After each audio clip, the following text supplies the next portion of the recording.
The night was heavy with rain, the kind that blinds your eyes and drowns out your own heartbeat. In the middle of a lonely countryside road stood an ancient thorn tree, its branches twisted like claws reaching for the storm. Beneath it, a young woman was dragged forward by the man who once promised her love. Her name was Lily, 27, 6 months pregnant, still clinging to the dream of a family. But the man who held the rope in his hands, Ryan, was no longer the tender fiancé she had once trusted. His eyes were cold, his jaw tight, and his grip merciless. He pulled her closer to the tree, ignoring her desperate cries. "Please, Ryan, not here, not our baby," she begged, her hands shaking as she clutched her swollen belly. The rain mixed with tears on her face, but Ryan's heart had hardened. In the shadows stood another woman, Savannah, Ryan's lover. She smirked under her umbrella, watching like a spectator at a cruel play. To her, Lily was just an obstacle, a reminder of Ryan's past, and a burden that could destroy the future they planned together.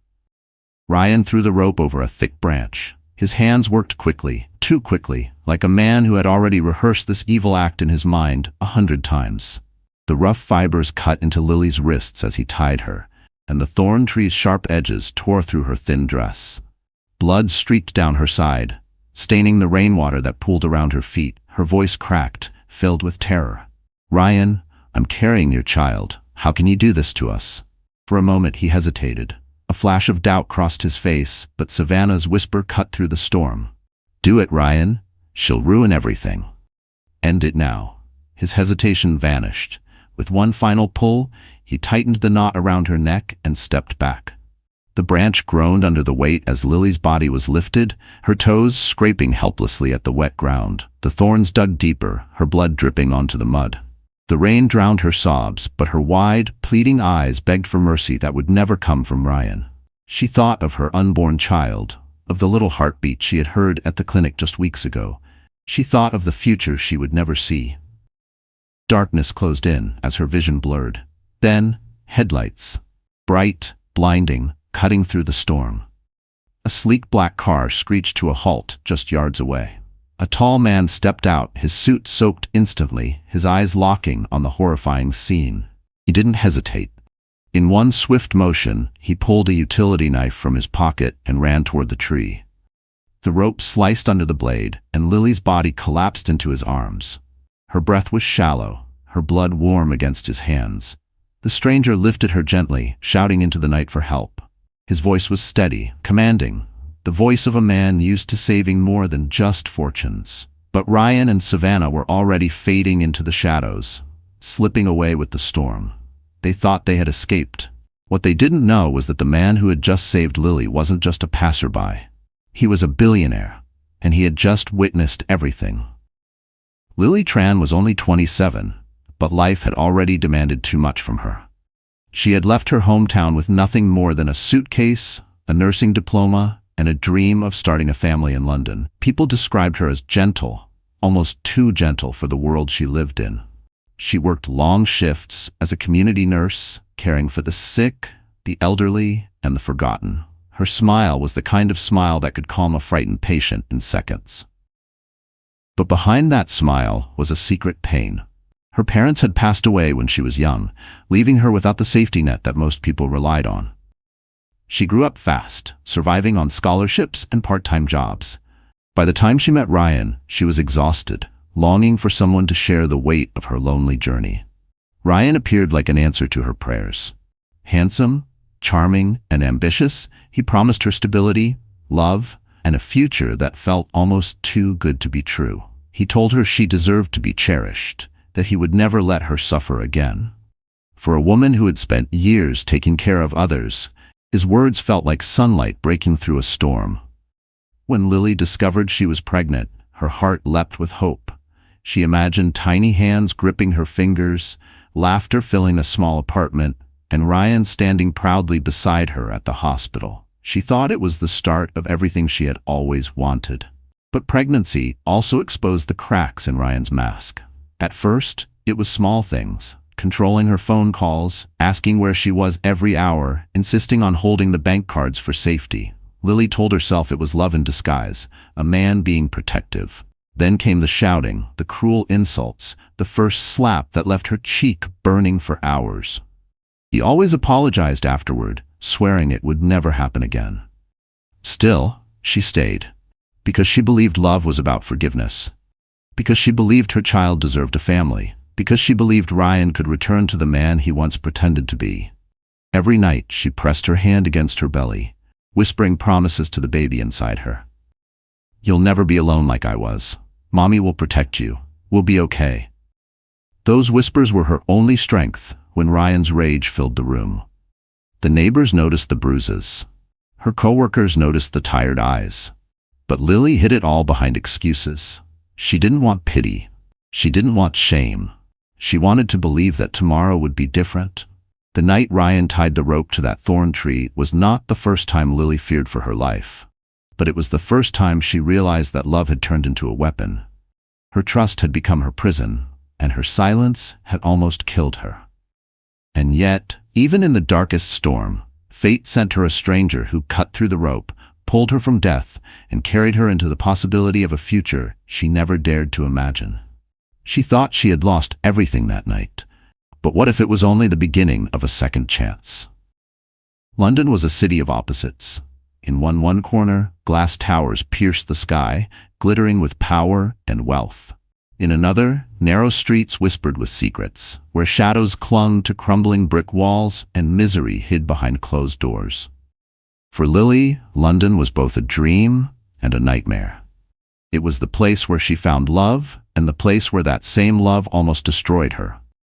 Her days had been filled with small apartments, crowded buses, and late-night shifts at the clinic.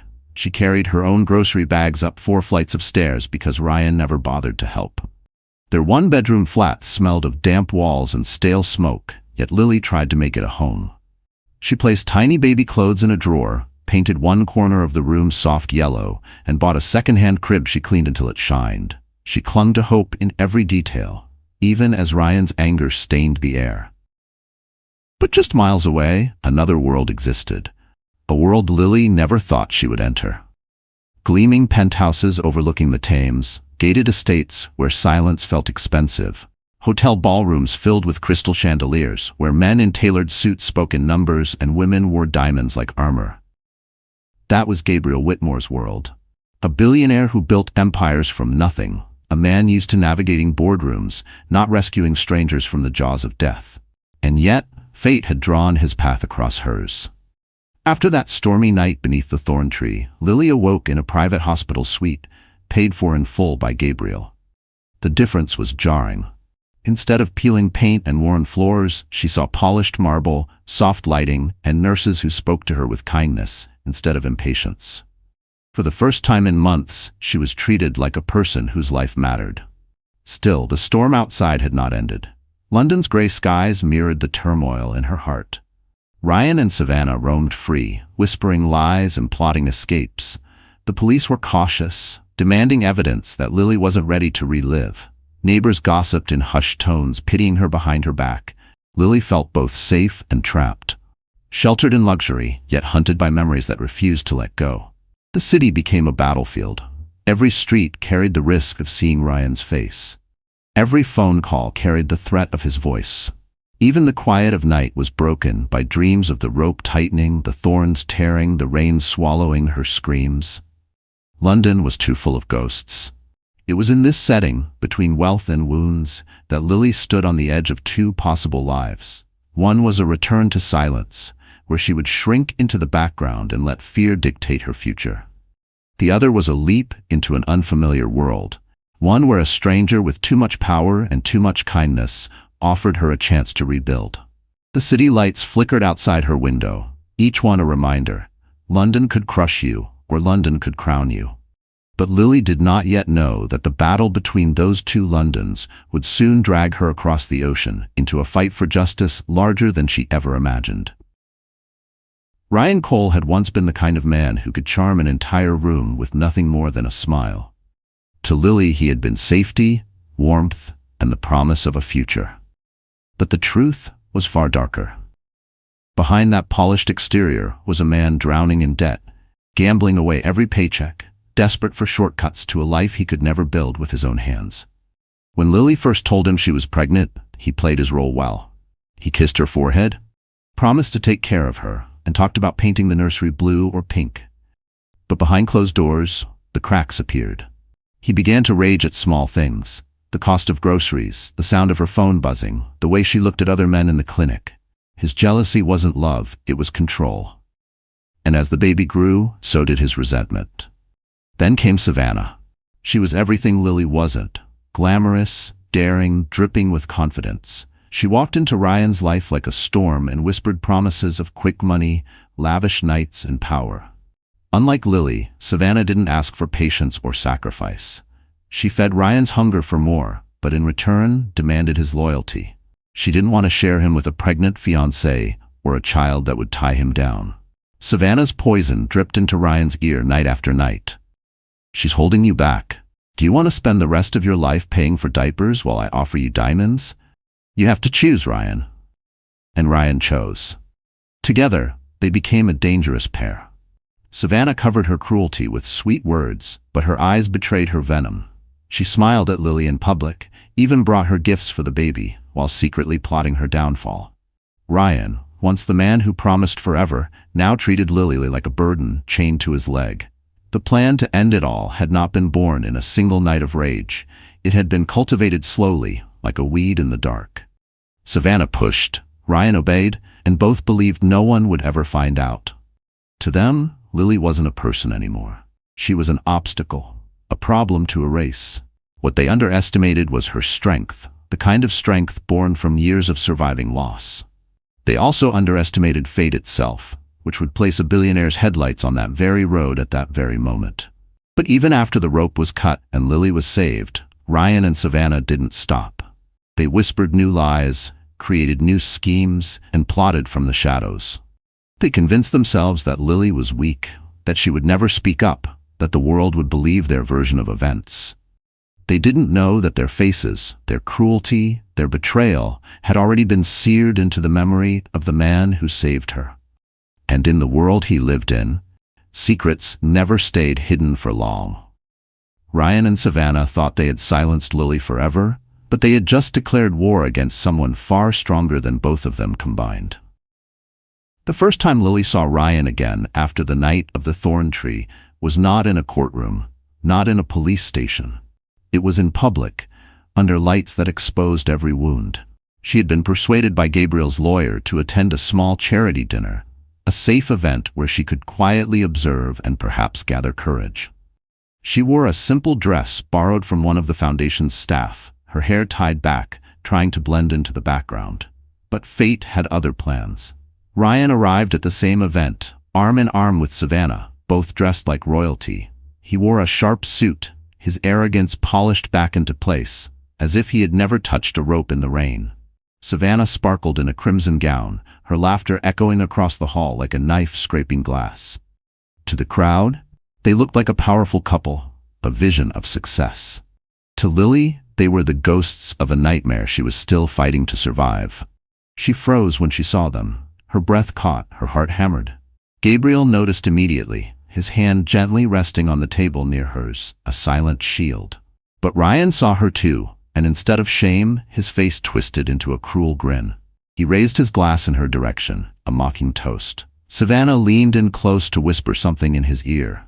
And then they both laughed, loud enough for Lily to hear. The humiliation seared through her. The very man who had tried to kill her now flaunted his mistress in front of her, acting as though she were nothing more than an inconvenience. Some guests began to whisper. A few recognized Lily from the whispers in the community.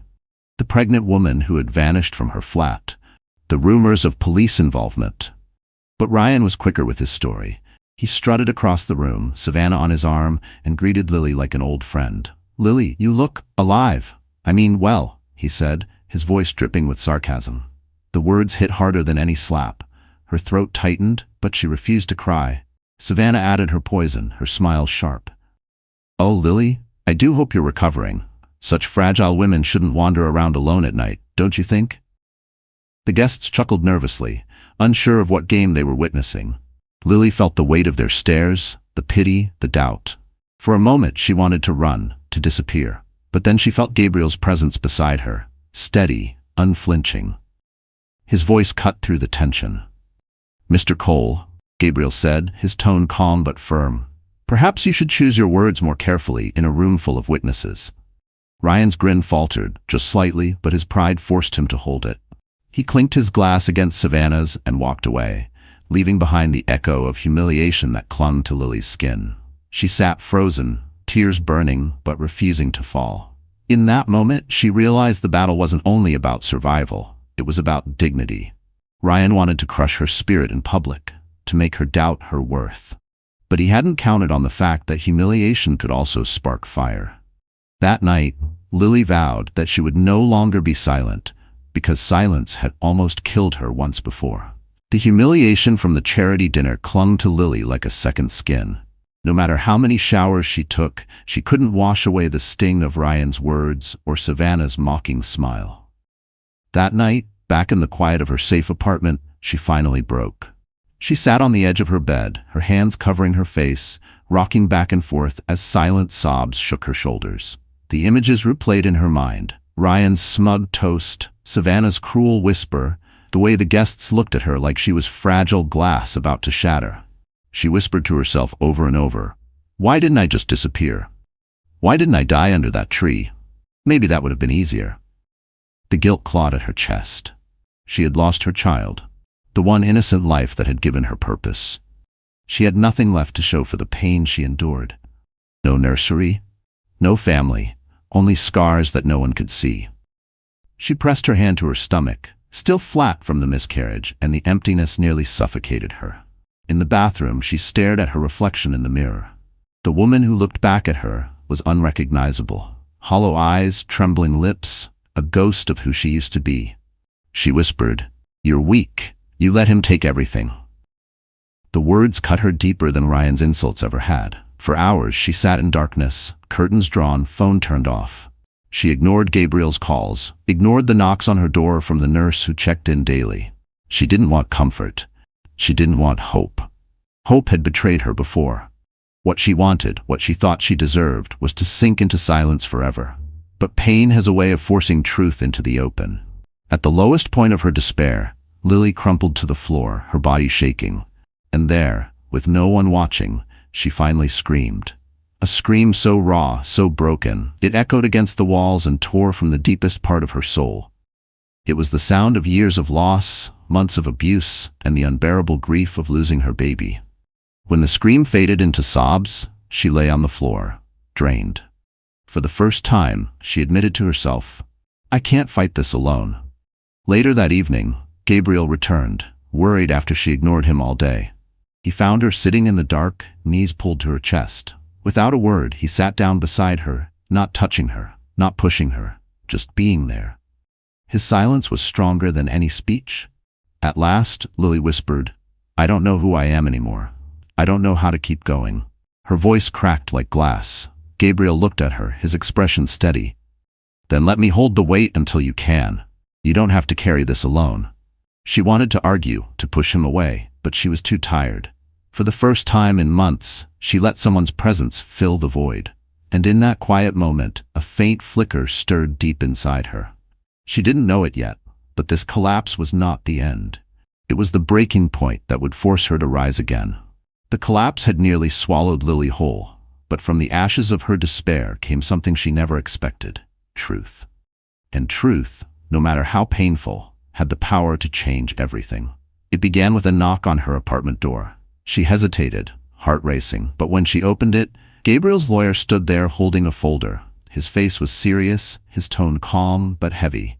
"Lily, we've uncovered something about Ryan and Savannah. You need to see this." She sat at the table, hands trembling as she opened the folder. Inside were bank statements, contracts, and photographs. Each page told a story of betrayal deeper than she imagined. Ryan hadn't just been unfaithful. He had been funneling her savings, every penny she thought was for their future, into Savannah's accounts. Her baby's crib, the groceries, the rent, all of it had been paid with her sacrifices, only to be stolen and spent on Savannah's gowns, her champagne dinners, her weekend trips to Paris. Lily's stomach turned as she flipped through the evidence, but the most shocking piece wasn't financial. It was a document, notarized and signed, a life insurance policy Ryan had taken out on her just months earlier. The beneficiary? Savannah. Her breath caught. Her chest tightened. The rope, the thorn tree, the storm, it all made sense. Ryan hadn't acted in blind rage. It had been premeditated, cold, calculated. He hadn't just tried to silence her.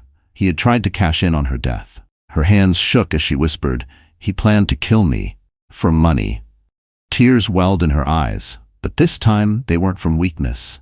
They were from fury. For the first time, anger burned hotter than grief. Gabriel's lawyer leaned forward. "Lily, you have more power than you think. With this evidence, the law is on your side. But it's not just about legal battles. It's about reclaiming your voice."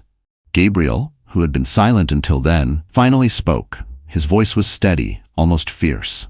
"Ryan wanted you erased. Savannah wanted you forgotten. But you're still here. That means you've already won the first battle. The rest is just finishing what they started."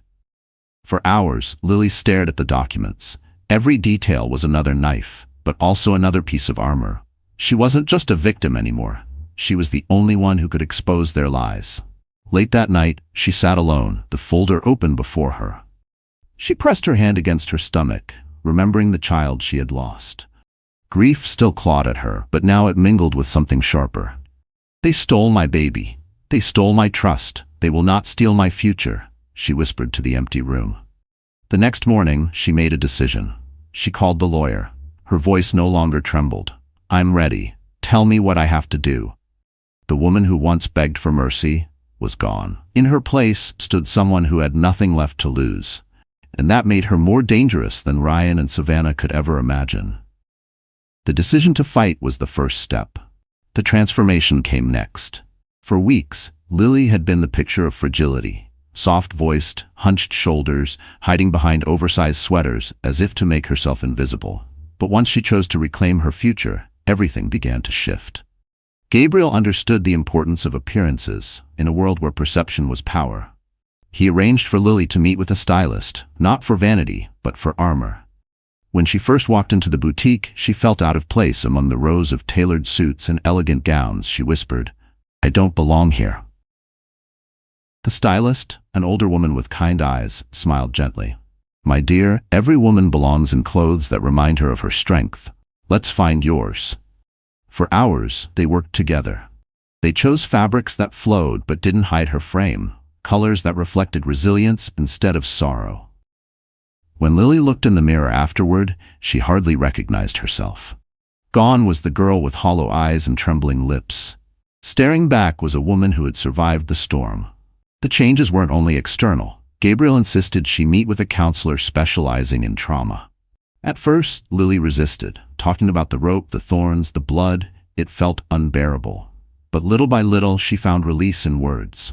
She cried in sessions, screamed, even sat in silence some days. But every time she walked out, the weight on her chest was lighter. Healing wasn't quick, but it was real.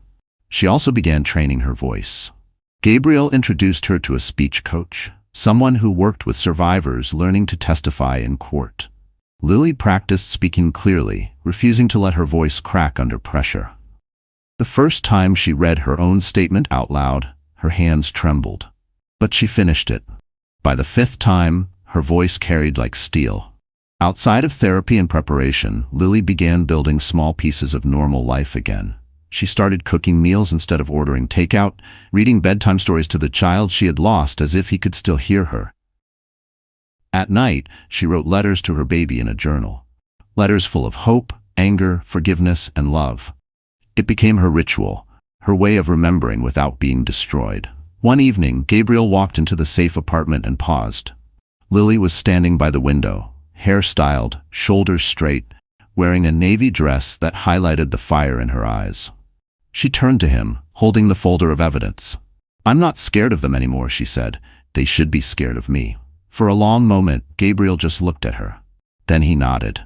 "Now you're ready." The transformation wasn't about becoming someone new. It was about reclaiming the woman she was always meant to be. Lily had been broken, humiliated, nearly erased. But now, piece by piece, she was rising. Not as Ryan's victim, not as Savannah's rival, but as her own person. The woman Ryan had tried to hang under a storm was gone. In her place stood a warrior, and soon the world would see her fight. The night of the gala arrived, and with it, Lily's chance to turn the tables. For too long, Ryan and Savannah had paraded through life as if their sins were invisible, their crimes untouchable. Tonight, that illusion would end. Gabriel's foundation had organized the event, a glittering evening under crystal chandeliers, with London's elite gathered to support women in need. To the guests, it was charity. To Lily, it was war. She stood backstage, her fingers brushing the edges of the folder that had once broken her. Now it was her weapon. Inside were the bank records, the forged contracts, and the life insurance policy that exposed Ryan's plan. Her speech was written, her voice trained. The stylist's gown shimmered under the lights, but what truly made her shine was the fire in her eyes. Out in the ballroom, Ryan and Savannah entered like royalty. He in a sharp tuxedo, she in a gown dripping with sequins. They smiled for photographers, whispered into ears, and toasted glasses of champagne. To the unknowing crowd, they were success and glamour. To Lily, they were predators dressed as angels. When the time came, the host stepped onto the stage. Tonight, we have a special testimony from a woman who has lived through the very violence we are here to end. The crowd grew silent, the lights dimmed, and Lily walked out. Gasps echoed through the room. Some recognized her instantly. Others simply felt the weight of her presence. She stood tall, gripping the microphone, her voice steady as she began. My name is Lily Tran.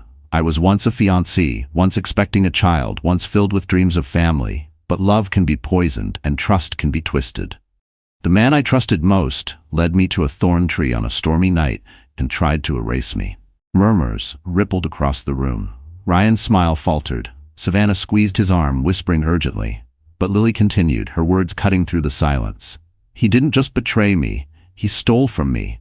He plotted my death for profit, and he thought no one would ever know. On cue, the screens around the ballroom flickered to life. Photographs of the contracts appeared. Bank records with Ryan's signature, the life insurance policy naming Savannah. And finally, a blurred dashcam video of the rope dangling in the rain. The audience erupted. Gasps, shouts, phones raised to record. Ryan leapt to his feet shouting, "Lies! All lies!" But the evidence glared back at him like an open wound. Lily didn't flinch. This is not just my story. It is the story of every woman silenced by fear.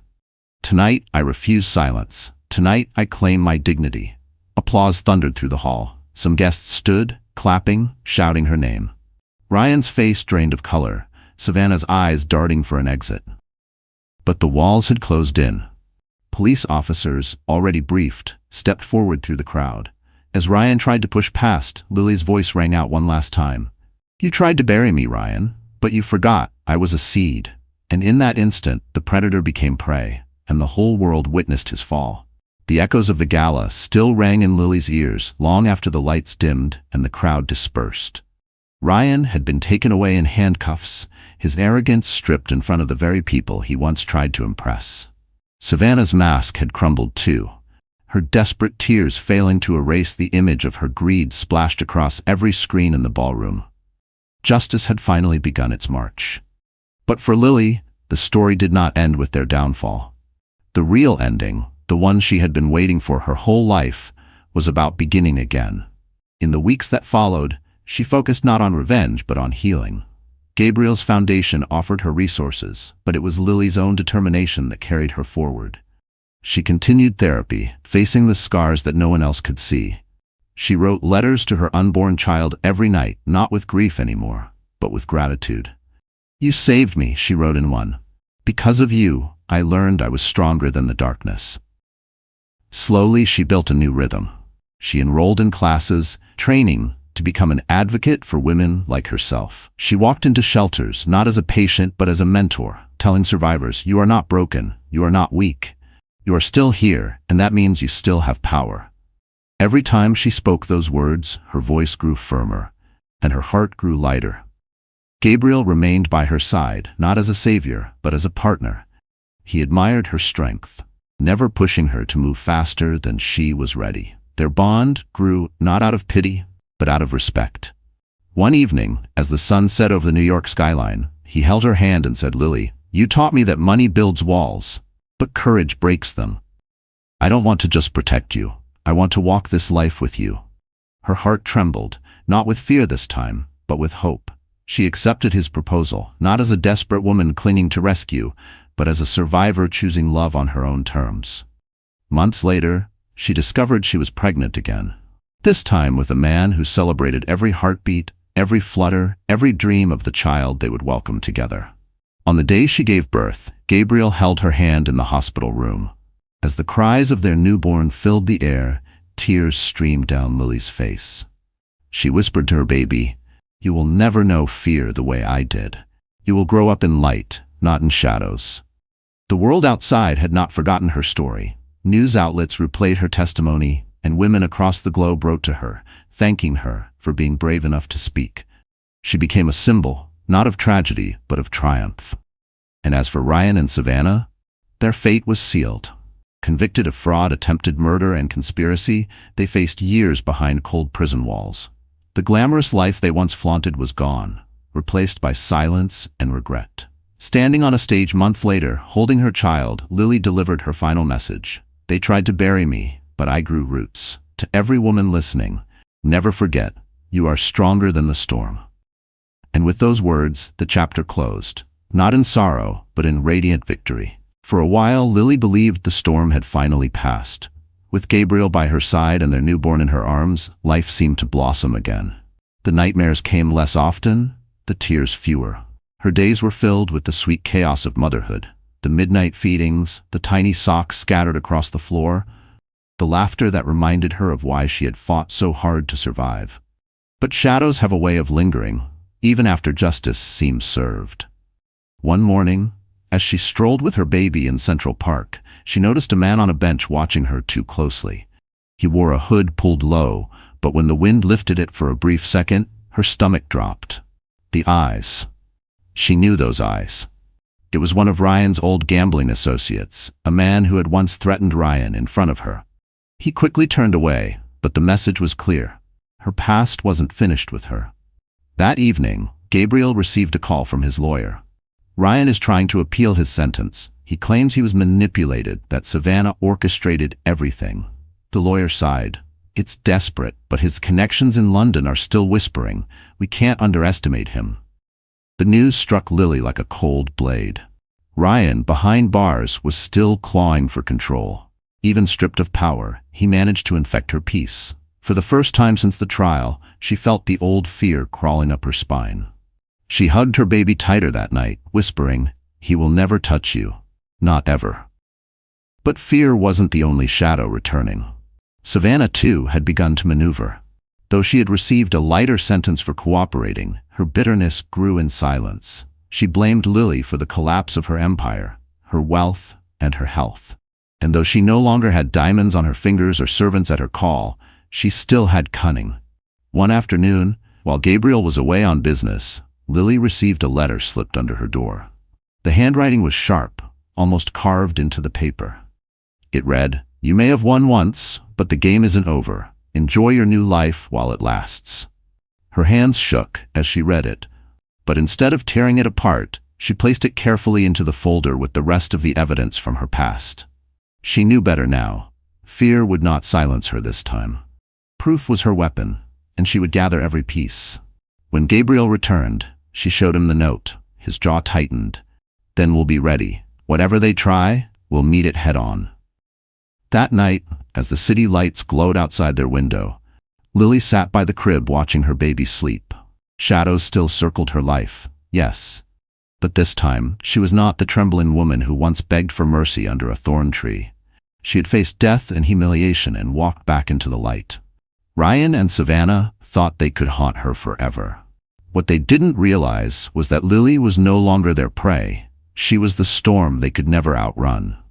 When Lily agreed to move permanently to America with Gabriel, she thought the Atlantic Ocean would act as a wall between her new life and the ghosts of her past.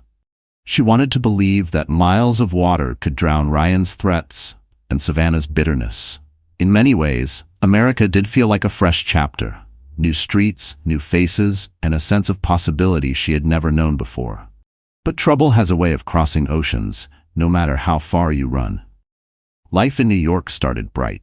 Gabriel introduced Lily to circles of philanthropy, places where her story carried weight and sparked change.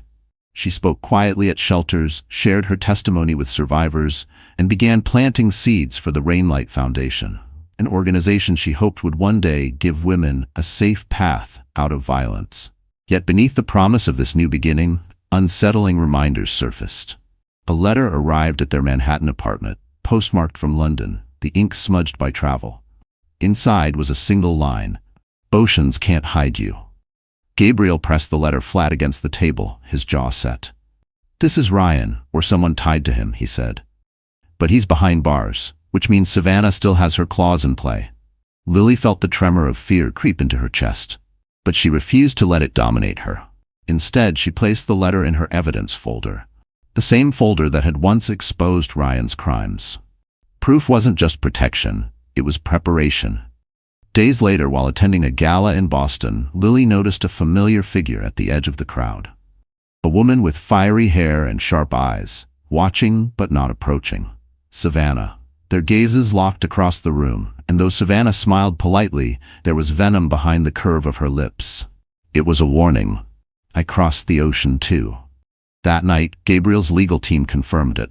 Savannah had moved some of her business ventures to the States, slipping into the background of charities and companies where she could blend. Her presence wasn't coincidence, it was strategy. Lily stood in front of the mirror in her hotel room, staring at her reflection. The old version of herself, the trembling woman who begged under a tree, might have broken under this new wave of intimidation. But the woman in the mirror now was different. She had armor in her scars and fire in her heart. "I won't run again," she whispered. "If Savannah thinks she can haunt me here, she'll learn I am not the same woman she left bleeding in the rain." Gabriel came up behind her, resting a reassuring hand on her shoulder. "We'll face her together. Oceans don't protect monsters, Lily, but they also don't stop justice."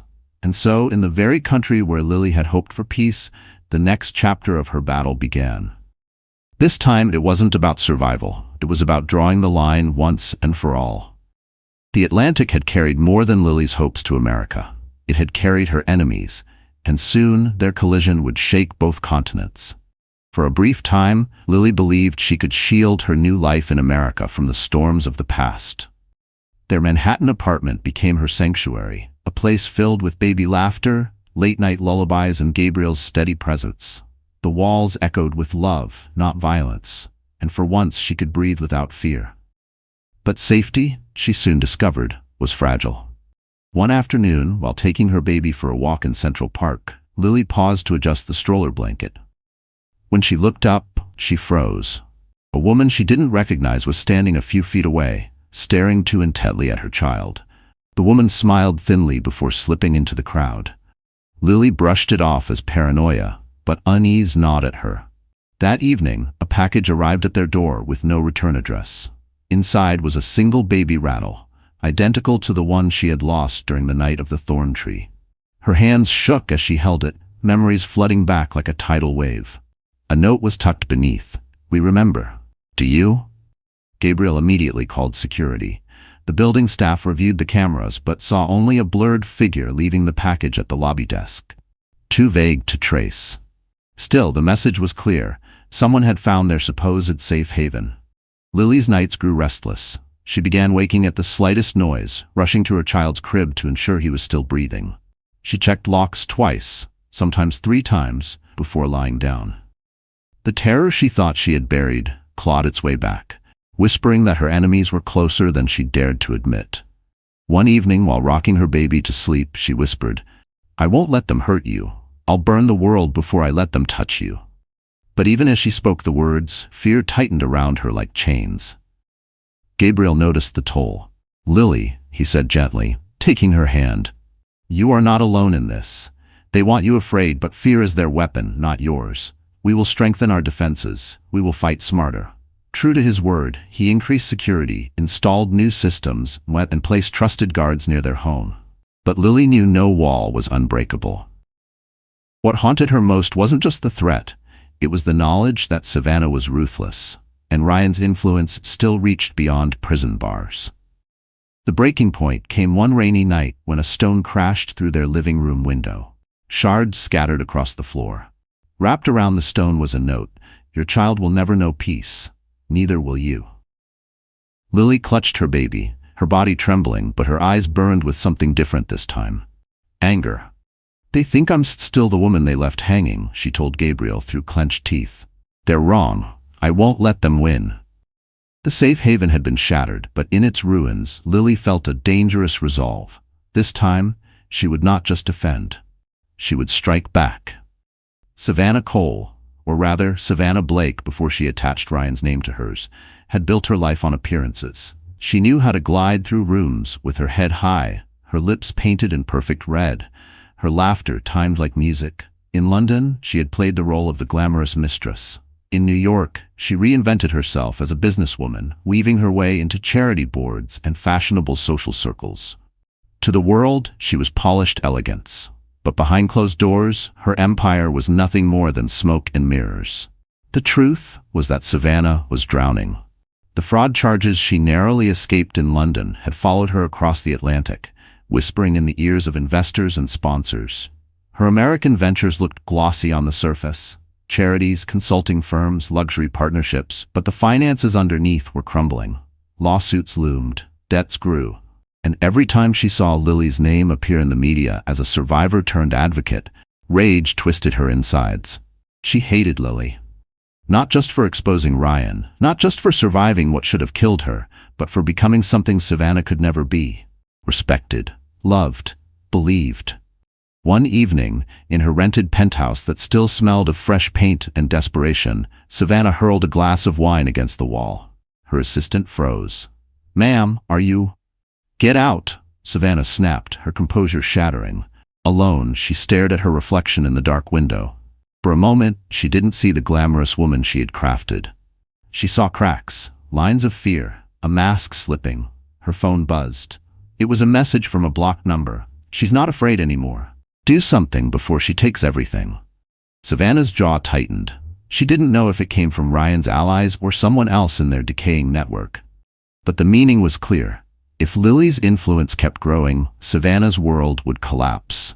So she acted. She began planting rumors about Lily, whispering into journalists' ears that the survivor was exaggerating her story for sympathy, that she was exploiting Gabriel's wealth for attention. She hired private investigators to dig into Lily's past, hoping to unearth something, anything, to tarnish her credibility. But each attempt failed. Lily's past was marked by hardship, not scandal. Her story only made her stronger in the public eye. The more Savannah tried to control the narrative, the more it slipped away.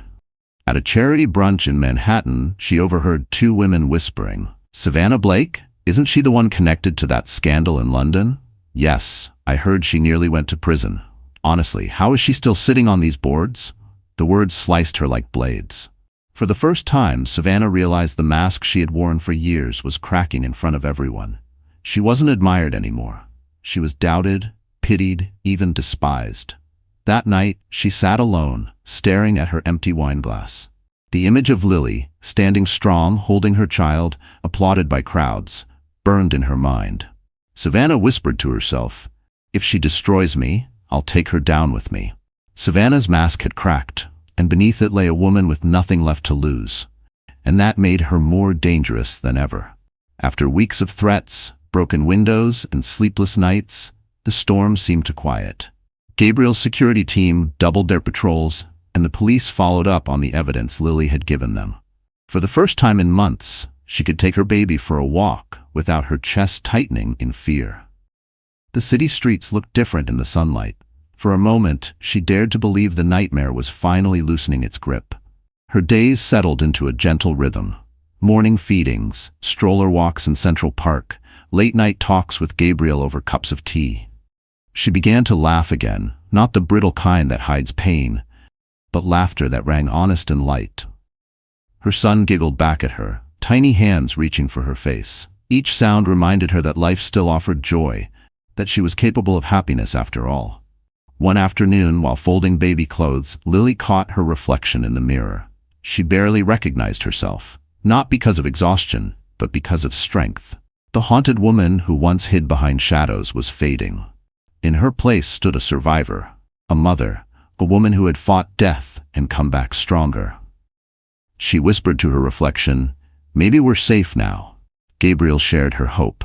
"The threats have stopped," he said one evening, holding her hand across the dinner table. "The law is catching up with Savannah, and Ryan is losing his appeal. We're finally moving forward, Lily." His smile was steady, and she let herself believe him. But peace built on fragile ground is the easiest to shatter. Late one night, Lily woke to the sound of her baby crying. She rushed to the nursery and froze. The window was slightly open. The curtains swayed in the breeze. For a heartbeat, she couldn't breathe. Had someone been inside? She scooped her child into her arms, her heart racing, scanning the room for signs of intrusion. Nothing was missing. Nothing was broken. Just the open window, taunting her with silence. Gabriel checked the security cameras, but the footage was inconclusive. Only a shadowy figure passing the alley near their building. No forced entry, no clear evidence. Still, Lily's unease returned, heavier than before. The next morning, she found another package at their door. This one wasn't wrapped neatly. It was a torn cardboard box, inside of which lay a single thorn branch. Its sharp edges were still wet, as if freshly cut. No note this time, just the silent memory of the tree where she had almost died. Her hands shook as she dropped it to the floor. The message was unmistakable. "We're still here. We're watching." For days, Lily tried to push forward, but the calm she had embraced now felt like a cruel trick. She slept with lights on, checked the baby's crib every hour, and jumped at every sound. The laughter that had returned vanished again. She had believed the storm had passed, but in truth, it was only gathering strength, waiting for the perfect moment to strike again. The thorn branch had been the warning. The storm, Lily soon realized, was about to crash down in full force. It happened on a night when rain once again lashed against the city, echoing the nightmare she thought she had left behind in London. Gabriel was away at a business meeting in Boston, and though security guards patrolled the building, Lily couldn't shake the unease crawling through her skin. She placed her baby in the crib, double-checked the locks, and whispered, "Mommy's here, you're safe?" But safety proved to be an illusion. Near midnight, a sharp crack split the air, glass shattering. Lily's heart leapt. She ran to the living room to find the balcony door splintered, rain blowing inside. A masked figure climbed through, boots heavy on the floor. Panic surged. She grabbed the baby monitor, rushing back to the nursery. Another figure appeared in the hallway. Trapped. Her breath quickened, her body trembling, but instinct took over. She scooped her baby into her arms, clutching him to her chest. "Please," she whispered to the intruders, her voice shaking, "don't hurt my child." The taller figure spoke, his voice muffled but venomous. "We don't want the baby. We want you." Terror gripped her, but so did rage. She bolted into the bathroom, locking the door.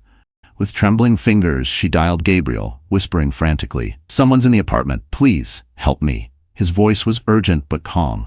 "Stay hidden, Lily. Security is on the way. Hold on." The intruders pounded on the door, each blow rattling the frame.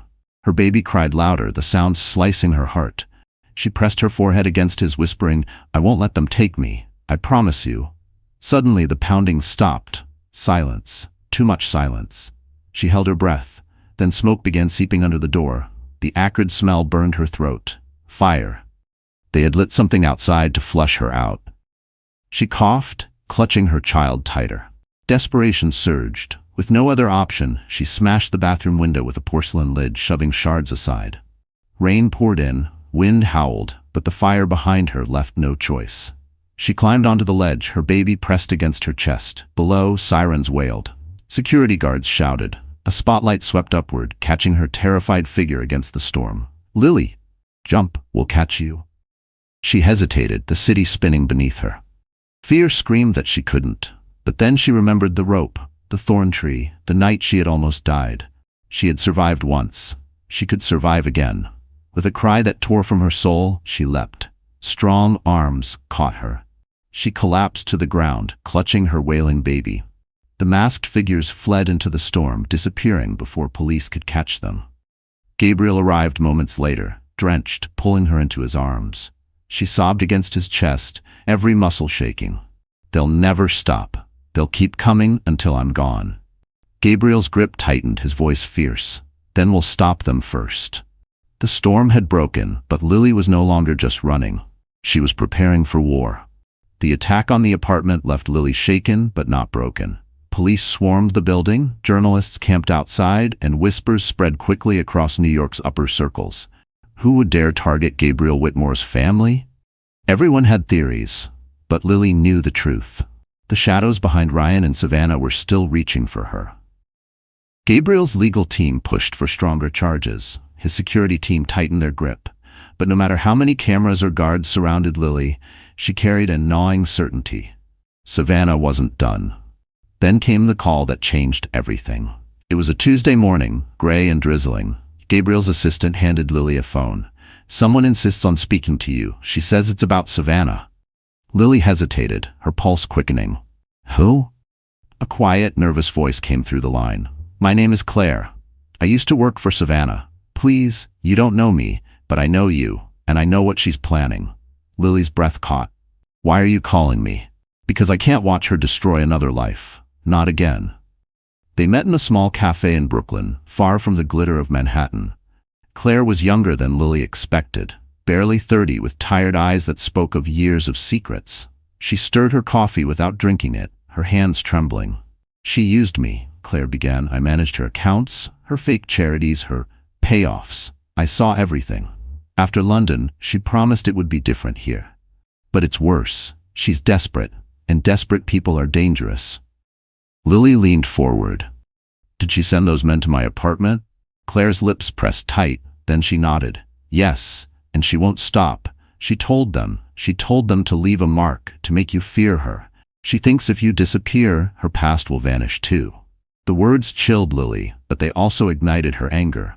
"Why are you telling me this now?" Claire's eyes glistened. "Because I used to believe her. I thought she was powerful, untouchable. But I watched what she did to you, how she smiled while planning your death with Ryan. I can't carry that guilt anymore. I want out.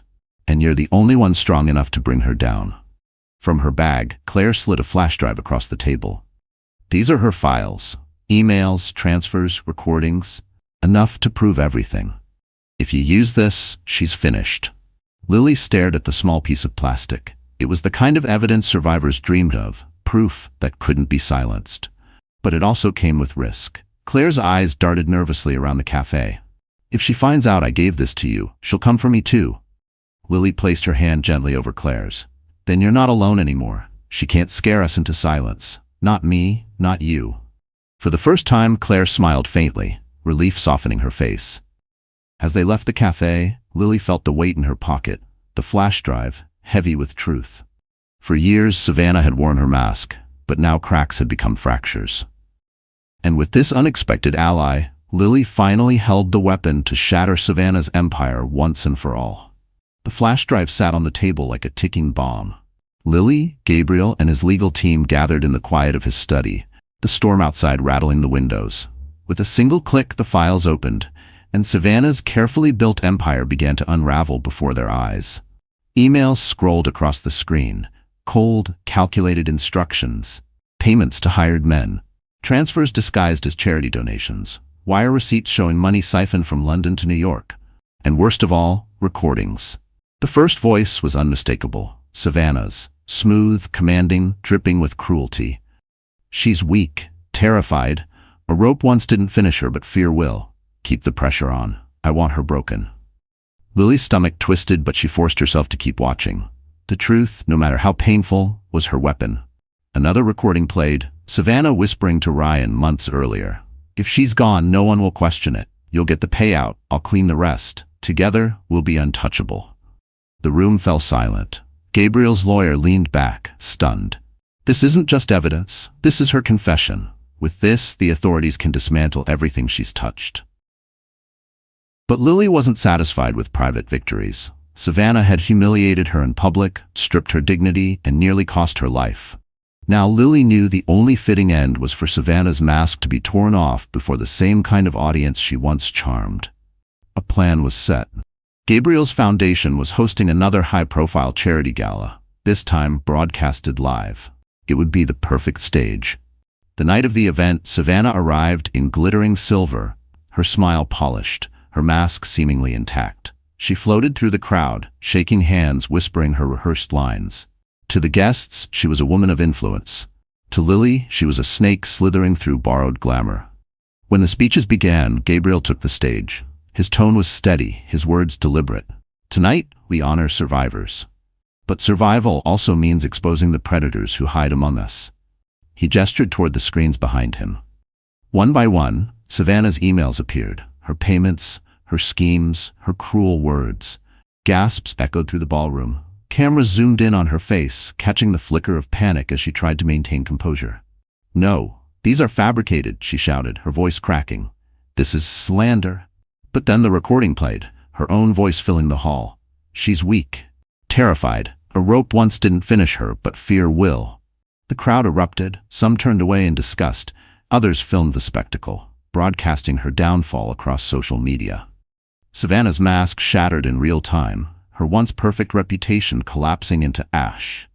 Security moved in. Police followed. The evidence had already been shared with investigators, but now the entire city had witnessed it. Savannah Blake Cole was no longer a queen of elegance. She was a criminal exposed. Lily stood at the edge of the stage, her baby in her arms, watching as Savannah was led away in handcuffs. Their eyes met one last time, Savannah's glare filled with venom, Lily's gaze steady and unbroken. The woman who once tried to erase her had been unmasked, and the whole world had seen the betrayal unveiled. Savannah's arrest made headlines across both continents. Her face, once gracing magazine covers, now appeared on every news broadcast under the bold word criminal. For the world, it was the end of her reign. For Lily, it felt like vindication at last. But for Ryan, locked in his cell across the ocean, it was gasoline on the fire of his rage. The news reached him within hours. Other inmates taunted him, shoving tabloids into his face. "Your queen is gone, Cole," one jeered. Ryan's hands clenched into fists, his pride burning hotter than any punishment the court could deliver. Savannah had betrayed him, exposed him, and yet somehow he still blamed Lily. In a desperate move, Ryan reached out from prison. He began sending letters, angry, venomous letters written in his jagged scrawl. The first arrived at Gabriel's office. "You think you've won? She's mine. Always mine. You can't erase me." Security intercepted it, but the message was clear. Ryan wasn't finished. Then came whispers from contacts in London. Ryan had pooled what remained of his influence, calling in favors with old gambling associates and shady businessmen. Even behind bars, he orchestrated a counterattack, pushing to paint himself as the victim. He claimed Lily was a manipulator who lied to destroy him. He even hinted that Gabriel had staged the evidence to eliminate rivals. Some tabloids picked up the story, splashing headlines like, "Is the survivor telling the whole truth?" For Lily, it was déjà vu. The same cruel whispers, the same humiliation, but this time amplified across continents. She held her baby close, reading the headlines with shaking hands. Gabriel stood firm. "This is his last weapon, Lily. Lies. If we stay silent, the truth will bury him. If we panic, we give him power." But silence was never Lily's strength anymore. She went on television herself, sitting under the bright studio lights with her baby in her lap. Calm, steady, she looked into the camera and said, "Ryan can write as many letters as he wants, but I lived through his violence. I carry the scars he left. I buried the child he cost me. His words can't erase the truth, because I am still here." The interview went viral. Survivors around the world shared it, flooding social media with messages of support. Ryan's lies drowned in the tidal wave of voices rising with Lily's. Meanwhile, Savannah, awaiting trial in America, tried one final desperate move. Through her lawyers, she threatened to expose secrets about Gabriel, hoping to drag him down alongside her.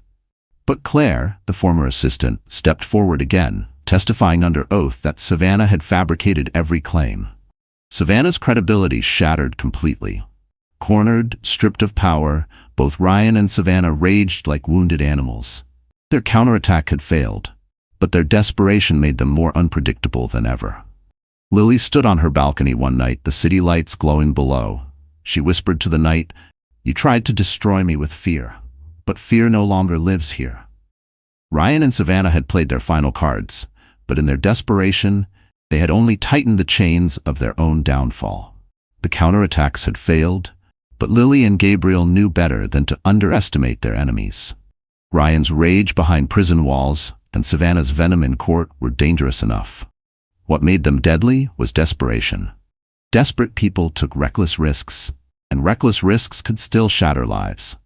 So, instead of waiting for the next strike, Lily and Gabriel decided it was time to end this once and for all.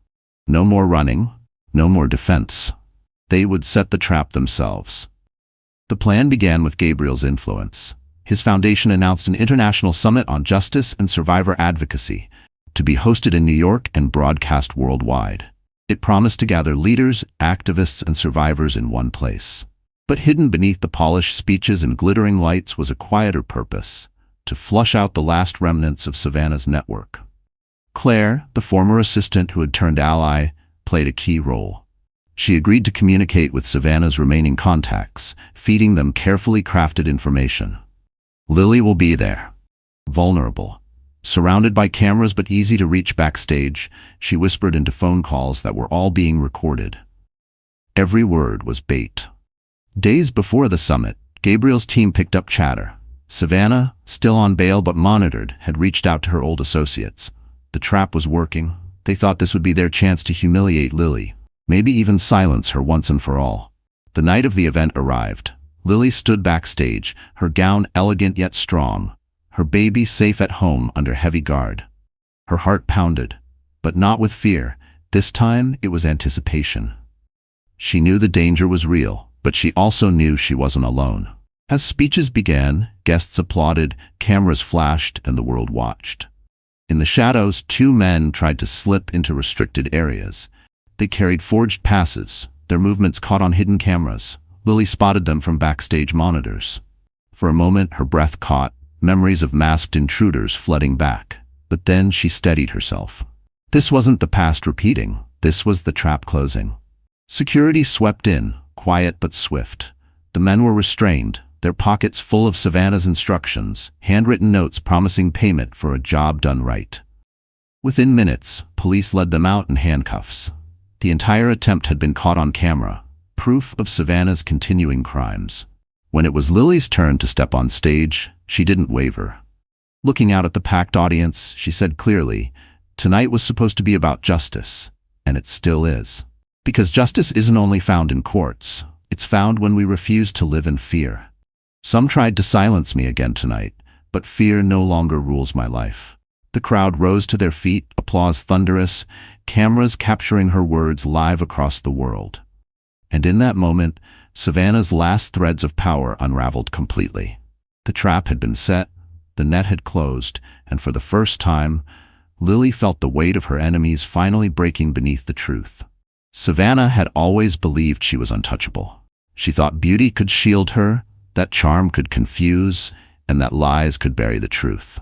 For years, it had worked. She had walked through rooms with her head high, her lips curved into a practiced smile, and the world bowed to her image.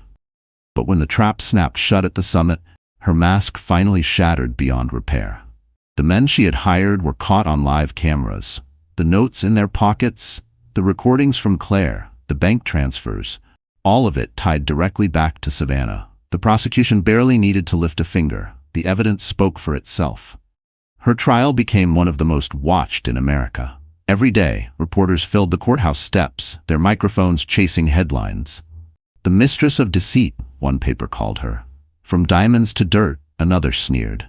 The glamorous gowns were gone. Savannah now wore prison beige, her fiery hair pulled back, her eyes hollowed by sleepless nights. Inside the courtroom, Lily sat quietly with Gabriel at her side. She didn't gloat, she didn't need to. Just being present was enough. Each time Savannah's gaze darted toward her, Lily met it with calm steadiness. No fear, no trembling, only strength. Witness after witness took the stand. Claire testified with shaking hands but unflinching honesty, revealing how Savannah had manipulated, stolen, and orchestrated violence. Financial experts unraveled the maze of her fake charities. Security footage showed the failed attack at the summit. Piece by piece, Savannah's empire collapsed under the weight of its own rot. The defense tried desperately to paint her as a victim of Ryan, as a woman led astray by a violent man.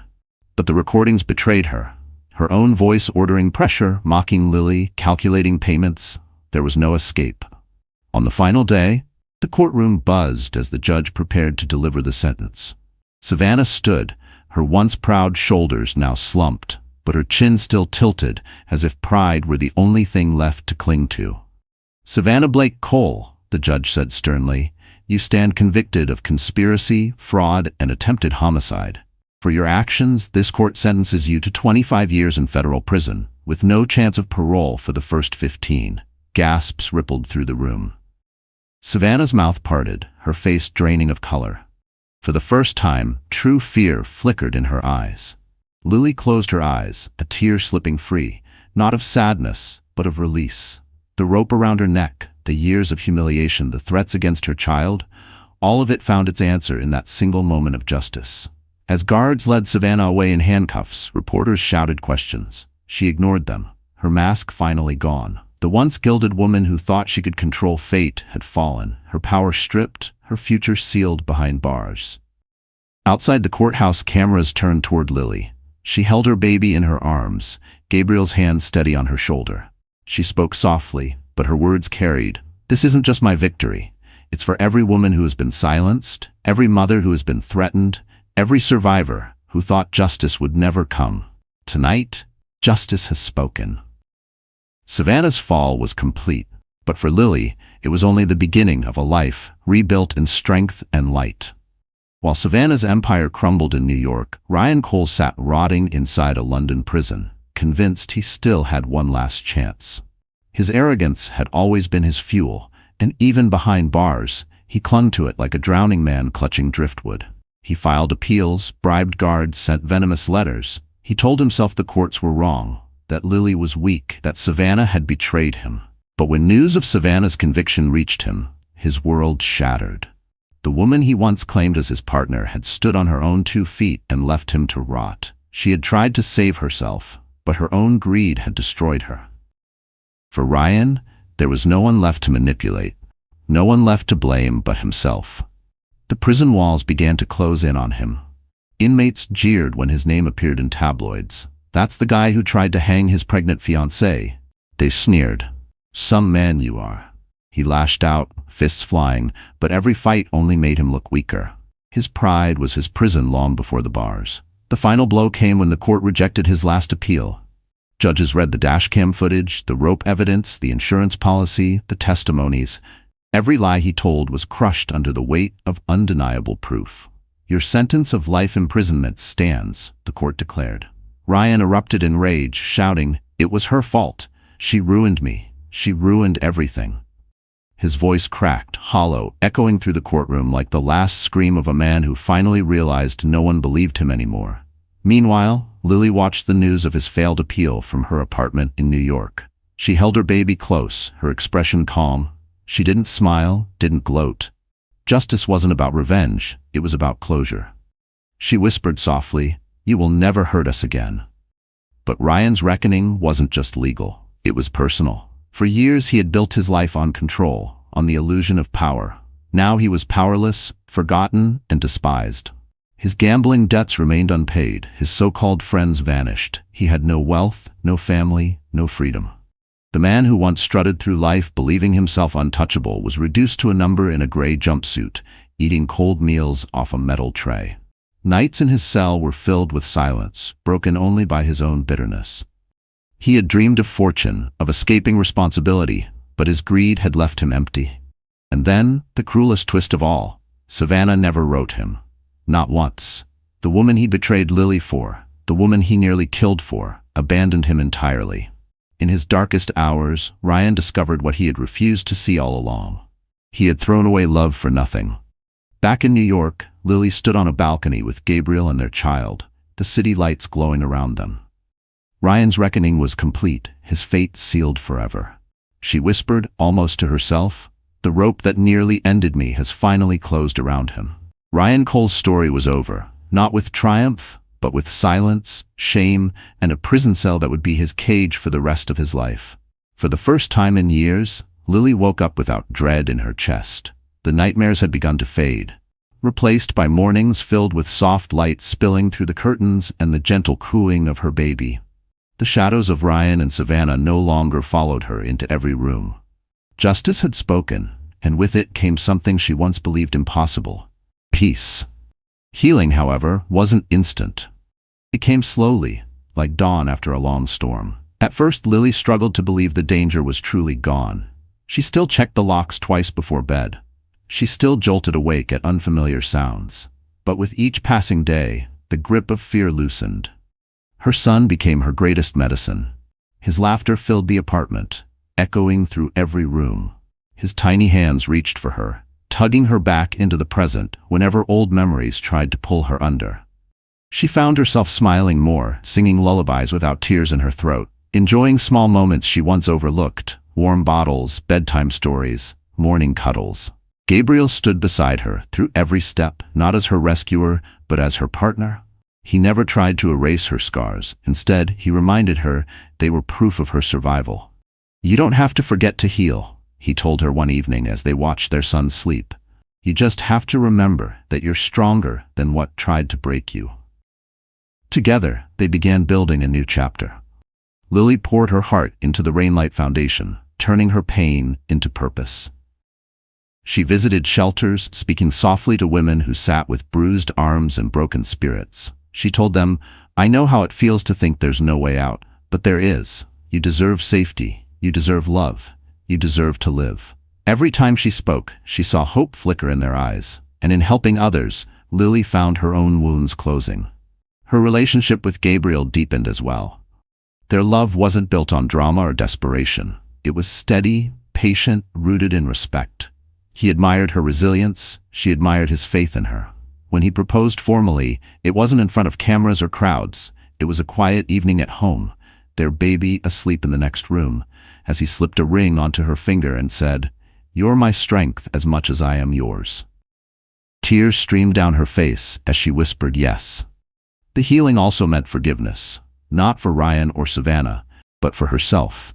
For the years she blamed herself for staying, for believing lies, for losing her first child. One morning she wrote a final letter in the journal she kept for her unborn baby. "You saved me. You gave me the courage to fight. I will honor you by living fully, by loving fearlessly, and by protecting the brother who now carries your light." She closed the journal and felt something release inside her. The scars remained, but they no longer defined her. Lily was no longer just a survivor. She was a mother, a leader, and a woman reborn in the light of healing. Seasons passed, and with them came a sense of renewal Lily had never thought she would feel. Spring painted New York in blossoms, summer filled the parks with laughter, autumn covered the streets in golden leaves, and winter wrapped the city in quiet snow. Through it all, Lily and Gabriel built a life rooted not in fear, but in peace and promise. Their home no longer felt like a fortress under siege. It was a place alive with warmth. The walls that once echoed with sobs and fear now carried the sound of a baby's giggles, the soft strum of lullabies, and the easy rhythm of love. Every corner bore signs of family, tiny shoes lined by the door, finger-painted drawings taped proudly to the fridge, bedtime storybooks scattered across the couch. Gabriel thrived not only as a protector, but as a father. He was patient with midnight feedings, silly during playtime, and steadfast when Lily needed reassurance. Watching him cradle their child, Lily often felt tears sting her eyes, not from sadness, but from gratitude. She had once begged Ryan to be this kind of man, only to be met with cruelty. Now she no longer had to beg. Love had come freely, gently, fully. The Rainlight Foundation grew beyond anything Lily imagined. What began as a few small support groups expanded into a nationwide network of shelters, legal aid, and counseling centers. Survivors found not only safety, but also dignity. Lily, once a woman silenced by shame, now stood proudly as its co-founder. She spoke at universities, conferences, and community halls. Each word carried the weight of her journey, and every story she told became a light for someone lost in darkness. But her happiest moments were the quiet ones. Sunday mornings making pancakes with Gabriel, her child perched on the counter laughing at the mess. Evening walks where the city lights shimmered on the Hudson, her hand safe in Gabriel's. Nights when they sat on the balcony, stars above them, and Lily whispered, "I never thought life could feel this gentle." Gabriel would always answer, "That's because you've earned every piece of it." The past wasn't erased. It still lived in her scars, in her memories, in the journal she kept tucked safely away. But it no longer held power over her. She had reclaimed her life, her dignity, and her future. And in choosing to move forward, she honored the child she lost, while giving everything to the child she now held. One evening, as they celebrated their anniversary, Gabriel raised a glass and looked at her with unwavering devotion. "We didn't just survive, Lily. We built something better than survival. We built a beginning." Lily smiled, her son's laughter echoing in the background. "Yes," she whispered, "a new beginning." The woman who once hung from a rope in the rain now stood in the sunlight of love, family, and freedom, her new beginning shining brighter than any shadow of the past. Years later, Lily's life looked nothing like the nightmare she once endured. Time had softened the edges of her pain, though the scars remained as quiet reminders. Her son grew tall and strong, his laughter filling their home with the very music she once thought she would never hear. Gabriel's love remained steady, their family thriving in peace. But Lily's story didn't end with her happiness. It became a legacy that reached far beyond her own walls. The Rainlight Foundation had blossomed into an international force. Shelters bore her name, not as a symbol of tragedy, but of survival. Women in London, New York, and beyond whispered her story in safe rooms, finding courage in her resilience. She visited often, her presence soft yet commanding, hugging survivors, listening to their voices, and telling them the words that had saved her. "You are not broken, you are still here, and that means you are powerful." Universities invited her to speak. Lawmakers quoted her testimony when drafting stronger protections for women and children. News outlets called her the woman who defied the rope. But Lily never let the spotlight consume her. She always said the same thing: "I'm not extraordinary. I'm proof that even in the darkest rain, light can still break through." Her son, old enough now to understand pieces of her past, once asked her, "Mom, why do people call you a hero?" She knelt beside him, brushing his hair gently. "Because I didn't give up when it was hardest," she answered. "And because I chose to fight, not just for me, but for others too. One day you'll choose what you'll fight for. That's what makes a hero." He hugged her tightly, and in that embrace, Lily felt the true victory of her life. As for Ryan and Savannah, their names faded into history as cautionary tales. He remained behind prison walls, forgotten by the world he once tried to control. She served her time in silence, her beauty and power long stripped away. Neither of them would know freedom the way Lily did. Their punishment wasn't only in years lost, but in the emptiness of lives wasted. On the anniversary of her survival, Gabriel organized a gathering. Survivors, advocates, and supporters filled the room. Lily stood on stage, her son and husband in the front row, her voice carrying with quiet strength. "I was once a woman who believed fear was stronger than me. I was wrong. Fear does not win when we speak, when we stand, when we refuse to break. My story is not about pain, it's about hope, and hope is what I want to leave behind." The audience rose to their feet, applause thunderous, some wiping away tears. In that moment, Lily realized her journey had come full circle.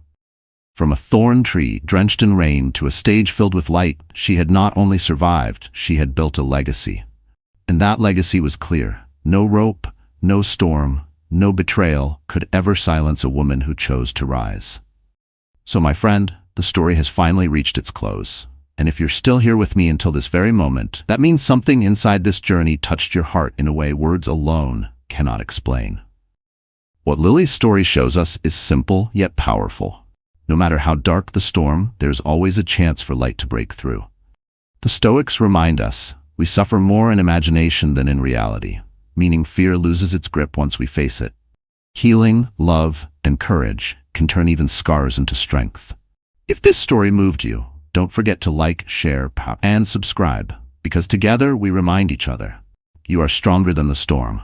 Adrian Blackwood stood in front of the mirror, his hand firm on the iron, steam rising with a sharp hiss.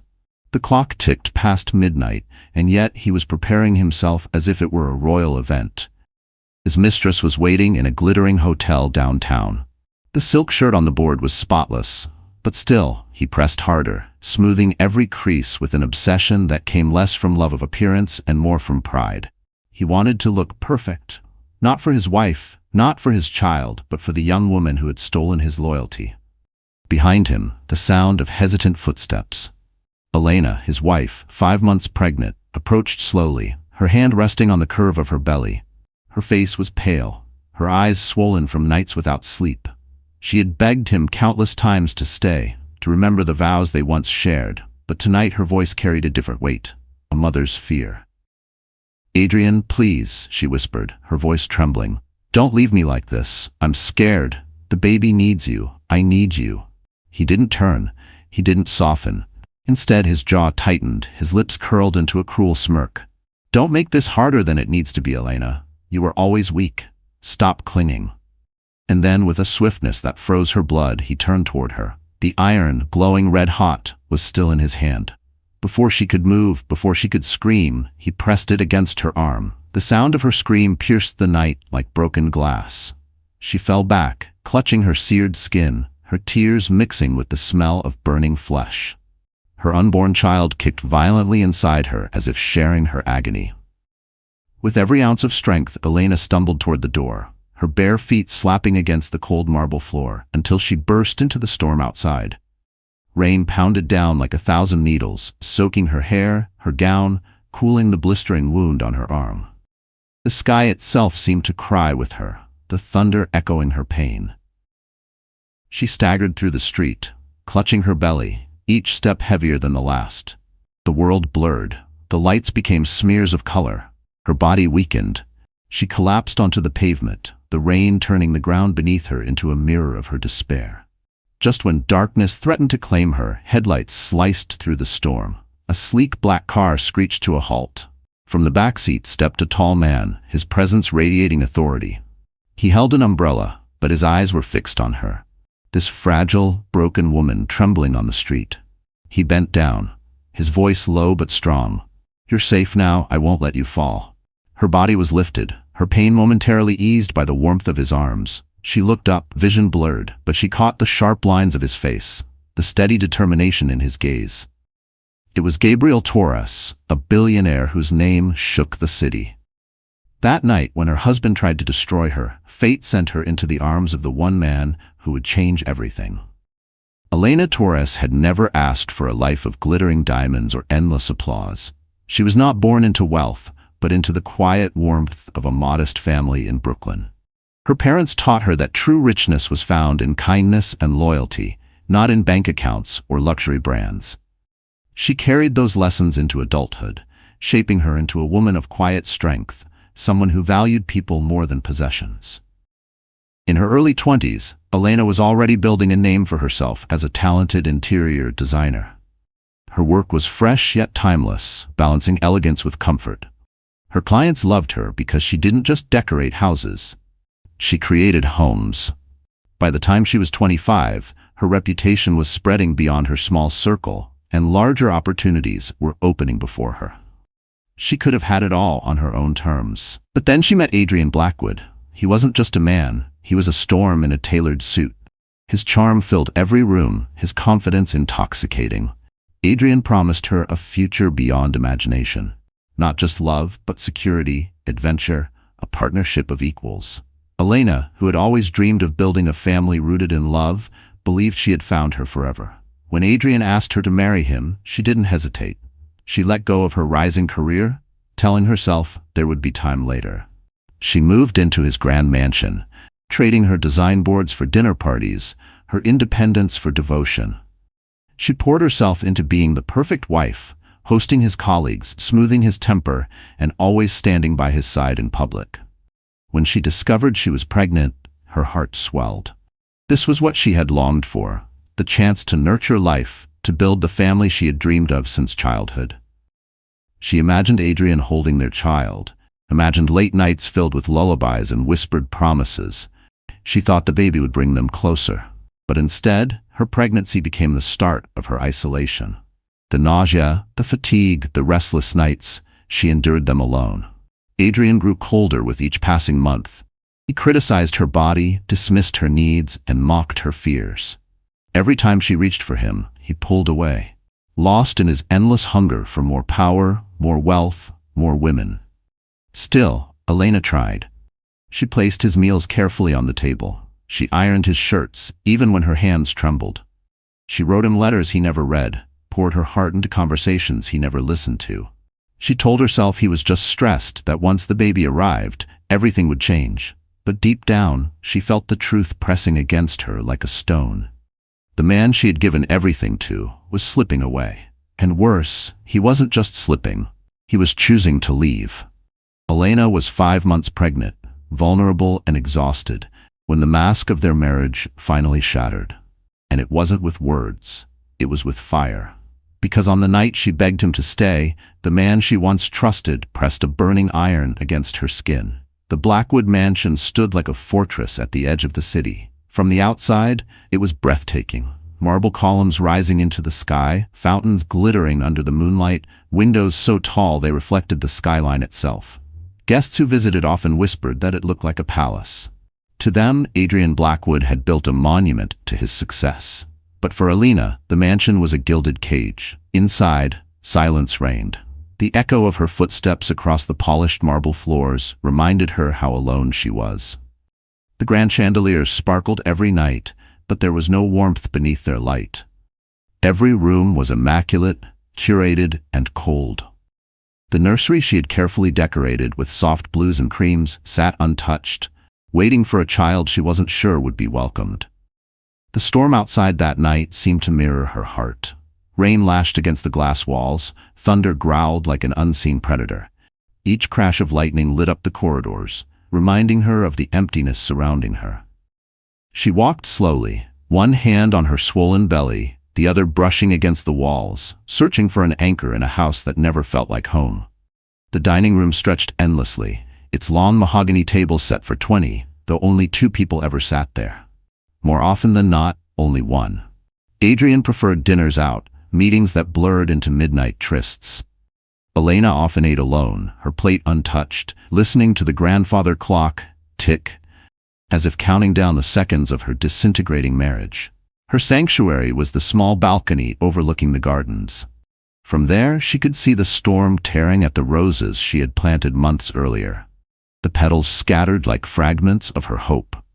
She whispered to her unborn child, telling it stories about the life she wanted to give, the love she wished it could already feel. Sometimes she pressed her hand to her belly and prayed that her voice could drown out the thunder of Adrian's cruelty. But even in her solitude, the house betrayed her. Cameras were hidden in corners, security guards reported every move. She was not a wife, she was a prisoner under watch. Adrian controlled everything, what she wore, what she ate, where she went. Even her phone calls to friends had dwindled. He dismissed them as distractions, tearing her away from the outside world. The storm grew wilder, rattling the windows as she made her way back inside.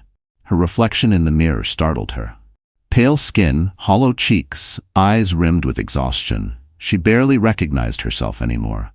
The once vibrant designer who could transform any space into warmth now lived inside a house colder than ice. She touched her belly again, whispering, "I'll protect you, no matter what it takes." But even as she promised, the sound of a door slamming echoed through the mansion. Adrian had returned. His shoes clicked against the marble, his presence heavy, his anger already palpable. And this time, the storm outside would be nothing compared to the storm about to erupt inside. To the outside world, Adrian Blackwood was the definition of success. He was the man who turned a failing investment firm into a global empire. He graced the covers of business magazines, hailed as the visionary of Wall Street. At charity galas, he cut the perfect figure, tall, confident, with a smile polished enough to charm royalty. He shook hands with politicians, dined with celebrities, and signed deals worth billions. In public, he was adored, respected, envied. But behind closed doors, Adrian was a storm of cruelty and control. Elena had once believed his charm, had once basked in the glow of being the wife of a man so admired. But as the years passed, the mask slipped more often. He was quick to anger, belittling her for the smallest things. The way she arranged the flowers, the way she spoke at dinner parties, even the way she dressed. He called her ungrateful, weak, and worse. Words became weapons, and when words no longer satisfied his rage, his actions grew darker. Adrian's obsession with power fed every choice he made. It wasn't enough to be wealthy, he needed to be worshipped. His colleagues didn't see the bruises on Elena's heart, the fear in her eyes. They only saw the man who arrived in a black limousine, his hand resting on her back like a claim, as if she were a possession rather than a partner. And then there was Cassandra Vance. She was 26, ambitious, stunning in a way that drew eyes the moment she entered a room.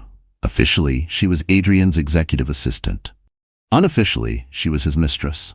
She played the role flawlessly, laughing at his jokes, whispering advice in meetings, standing just close enough to be noticed, but not scandalize. To the board, she was just another rising star in the company. To Elena, she was the serpent winding tighter around her marriage. Cassandra knew exactly what she was doing. She wasn't satisfied with being the other woman. She wanted it all: the money, the title, the empire. And Adrian, blinded by his ego and lust, encouraged her dreams. He began introducing her at private gatherings, slowly pushing Elena further into the shadows. The irony was bitter. Elena carried his child, yet Cassandra carried his attention. Every time Adrian returned home, the scent of expensive perfume clung to his suits. Every time Elena confronted him, he dismissed her with mocking laughter. "Don't be paranoid," he'd say. "You're imagining things. You should be grateful for the life I give you." But gratitude was impossible when every day felt like survival. On the night of the storm, when the iron left its mark on her skin, Elena realized the truth. Adrian wasn't just unfaithful. He wasn't just cruel. He was dangerous. And Cassandra, waiting in the shadows, was ready to replace her completely. What Adrian and his mistress didn't know was that Elena's suffering would soon become the spark that destroyed them both. The annual Blackwood Charity Gala was supposed to be Elena's favorite night of the year. For years, she had helped plan the event, ensuring every detail was perfect, from the crystal centerpieces to the delicate violin melodies drifting through the ballroom. The evening raised millions for children's hospitals, a cause close to her heart. But this year, as she arrived in a simple navy gown that strained gently over her pregnant belly, she already knew something was wrong. The whispers started before she even entered the room. Heads turned, eyes lingered, and muffled laughter rippled through the air like poison. Elena felt it before she saw it, an icy shift in the atmosphere, the kind of silence that meant a storm had already broken. And then she saw him. Adrian, her husband, stood at the center of the ballroom in a custom tuxedo, his hand resting firmly on the waist of Cassandra Vance. She wore a scarlet gown, bold and deliberate, her lips painted to match. The way she leaned into Adrian, laughing at something he whispered, left no doubt in anyone's mind. They weren't just business partners. They weren't just colleagues. They were lovers. Elena froze. The sight struck her like a physical blow. Her chest tightened, her breath caught, and for a moment she thought she might collapse right there in front of everyone. The room tilted. Chandeliers blurred into stars. Yet she forced herself to stand, her hand instinctively clutching her belly. She wasn't alone. Her child was with her. She couldn't crumble, not yet. Adrian spotted her across the room. Instead of shame, his lips curled into a cruel smile. He didn't move toward her. He didn't even acknowledge her as his wife. Instead, he raised a glass of champagne, tapping it lightly with a fork to draw attention. The orchestra quieted, conversations hushed, and every eye turned to him. "Ladies and gentlemen," Adrian began, his voice smooth as silk, "thank you for being here tonight. This year's gala is about new beginnings, fresh visions, and brighter futures. And I'm proud to have someone by my side who embodies all of that." His hand slid tighter around Cassandra's waist. She blushed theatrically, lowering her eyes like a coy starlet. Gasps echoed through the room. Some guests glanced at Elena, pity in their eyes, while others smirked, savoring the scandal. Elena's heart cracked in silence. Her humiliation was complete. The man she had given up her career for, the father of her unborn child, had just erased her from her own life. She wanted to scream. She wanted to shout the truth, to tear off the mask he wore so proudly. But her voice lodged in her throat. Her body trembled, her baby kicked, and she felt herself unraveling.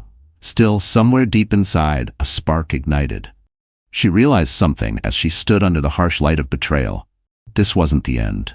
This was the beginning of a battle she had never imagined fighting. Because while Adrian flaunted his mistress in public, Elena was already planning the moment the world would see who he really was. The gala ended long after midnight, but for Elena, the night never ended. She left before the applause, before the last toast, before anyone could offer her a pitying glance. She slipped out through the service exit, the one used by waiters and dishwashers, her heels clicking against the cold cement floor. By the time she reached her car, her body shook so violently she could barely fit the key into the ignition. She didn't drive home. She couldn't. The mansion felt like a prison waiting to swallow her whole. Instead, she found herself parked at the edge of the river, where the city lights rippled on the water like broken glass. She sat there, hands gripping the wheel, trying to breathe through the storm inside her chest. The tears came hard and fast. They blurred her vision, soaked her dress, and made her body convulse with sobs so raw they scraped her throat. She wept for her child, for the life she thought she was building, for the love that had rotted into betrayal. Each cry seemed to echo across the empty night, but no one answered. She was utterly alone. Her phone buzzed in her purse. She almost ignored it, but habit forced her to glance at the screen. It was Adrian. For one fleeting moment, hope sparked. Maybe he regretted it. Maybe he realized what he had done. With shaking hands, she answered. His voice was cold, sharp. "You embarrassed me tonight. Don't you ever show your face like that again. Do you understand me?" Before she could reply, the line went dead. The silence after was worse than the words themselves. She dropped the phone, her chest heaving. He hadn't called to apologize. He hadn't called to ask if she was safe. He called only to remind her of her place. Beneath him, beneath Cassandra, beneath everyone. For the first time, Elena felt herself break. Truly break. She pressed her forehead against the steering wheel, whispering, "I can't do this anymore. I can't." Her baby kicked, a small flutter inside her belly, as if reminding her that she was not just one, she was two. The thought should have comforted her, but instead it filled her with fear. How could she raise a child in a world where the father was a monster? How could she protect a life when she couldn't even protect herself? Her tears blurred into exhaustion. She reclined the seat, closing her eyes, the sound of the river lulling her into a fragile half-sleep. In her dreams, she saw fire, the iron pressing into her arm, the smirk on Adrian's face, the scar that would never fade. She jolted awake with a scream, clutching her belly, breathless and trembling. She looked at the horizon. Dawn was breaking, the sky bleeding into pink and gold. Another day had begun. But for Elena, it felt like the end. What she didn't know was that this lowest moment was the turning point. That fate was already moving pieces into place, and salvation was closer than she believed. The morning after the gala, the city woke to headlines praising Adrian Blackwood for his generosity. Photographs of him with Cassandra splashed across glossy magazines, a power couple on the rise. Not one word was written about Elena, the wife who had stood silently at the edge of the room, clutching her unborn child. To the world, she was invisible. But not to him. Later that afternoon, as rain still drizzled from the storm that had shaken the night, Elena stumbled from the pharmacy with a small bag of bandages and ointment. The burn on her arm throbbed beneath her sleeve, hidden but impossible to forget. Each step felt heavier, her strength draining with every block. She leaned against a lamppost, struggling to catch her breath, when a sleek black car rolled to a stop beside her. The tinted window lowered, and a man's voice cut through the damp air. "Elena Torres?" She froze. Her name hadn't been spoken with such calm certainty in months. She turned slowly, and her eyes met his. Gabriel Torres. At first, she thought she was hallucinating. The name was famous, whispered in boardrooms, written across skyscrapers. A billionaire investor, a man whose empire spanned continents. His face appeared on the covers of Fortune and Forbes. Yet here he was, standing before her in the rain, an umbrella shielding her from the drizzle. "Let me help you," he said gently, extending a hand. She hesitated. Trust had been stolen from her piece by piece. But there was something in his gaze, steady, unwavering, that made her believe, if only for a moment, that safety was possible. He guided her into the car, its leather seats warm against her trembling body. For the first time in days, she exhaled without fear. Gabriel sat across from her, studying her with quiet intensity. "You don't remember me, do you?" he asked softly. Elena blinked, confused. "Should I?" A faint smile tugged at his lips. "Years ago, at a design showcase, you presented a project, a children's library built on a shoestring budget. You spoke about how spaces could heal, how colors could give comfort. I never forgot." Her eyes widened. The memory flickered. A crowded hall, a panel of judges, and a man in the audience who had lingered a moment longer than the rest. She hadn't known then that he was Gabriel Torres. "I've been following your work ever since," he continued. "And when I heard what happened last night, I couldn't stay silent." Elena's heart raced. "You were there?" "I saw everything." His voice hardened, steel beneath velvet. What Adrian did, parading his mistress while his pregnant wife stood alone, wasn't just cruel, it was unforgivable, and it won't go unanswered. Elena swallowed, her throat tight. For the first time, she wasn't just the victim of Adrian's power. Someone else had seen. Someone who mattered. Gabriel leaned forward, his eyes locking onto hers. "You are not alone anymore, Elena. I have resources, influence, and reasons of my own. If you're ready to fight back, I'll stand with you." Her breath caught. The world had taken so much from her, stripped her of dignity, of safety, of love. But here, in the back of a car, gliding through the storm, she felt the stirrings of something new. Hope. What she didn't realize was that Gabriel's offer carried secrets of its own, secrets that would soon shatter everything she thought she knew. The days that followed were unlike anything Elena had ever known. Instead of waking each morning to Adrian's contempt, she woke to silence. Gentle, healing silence inside the penthouse Gabriel had placed her in. It wasn't the Blackwood mansion with its marble halls and suffocating emptiness. This home was different. Warm light streamed through wide windows, soft rugs lined the floor, and vases of fresh lilies filled the air with fragrance. For the first time in months, Elena felt like she could breathe. Gabriel didn't hover, nor did he pity her. He provided what she needed: space, medical care for her burns, and protection. A team of doctors discreetly treated her injury, ensuring the scar would fade with time. Nutritionists guided her meals, focused not only on her health, but the child she carried. Each small kindness rebuilt pieces of her she thought were gone forever. But the greatest gift Gabriel offered wasn't money. It was belief. One evening, as the city lights glittered below, Gabriel sat across from her in the living room. "You gave up your career for him," he said quietly. "But that doesn't mean it's gone. The Elena I saw years ago at that showcase, the woman who spoke with fire in her voice about creating spaces that heal, she's still here. She's just waiting to rise again." Elena lowered her gaze, fingers tracing the rim of her teacup. "I don't know if I can. I feel ruined. Everything I loved, everything I trusted, it's all broken." Gabriel leaned forward. Broken things can be rebuilt, stronger, sharper, more beautiful than before. Something stirred inside her then, a faint ember glowing in ashes. She remembered the joy of sketching late at night, the thrill of seeing her ideas come alive in wood and fabric, the pride in creating beauty from nothing. Adrian had tried to smother it, but perhaps it hadn't died after all. In the weeks that followed, she began again. Gabriel arranged a small studio for her, sunlit, quiet, stocked with sketchbooks, paints, and tools. At first, her hands trembled as she held a pencil, but slowly, the lines took shape. Nurseries filled with warmth, community centers alive with color, spaces designed for love, not control. Every stroke reminded her that she was more than Adrian's victim. She was Elena Torres, creator, dreamer, mother-to-be. Her body changed too. With care and rest, her face regained its glow. The dark circles faded, her cheeks flushed with new life. She no longer saw only a broken wife in the mirror. She saw a woman surviving, a woman preparing to rise. Yet transformation was never just about healing. It was also about truth. And one night, Gabriel placed a folder before her on the table. Inside were photographs, documents, recordings, proof of Adrian's corruption, affairs, and crimes. Her hands shook as she turned each page. It was everything she had suspected but never had the power to confirm.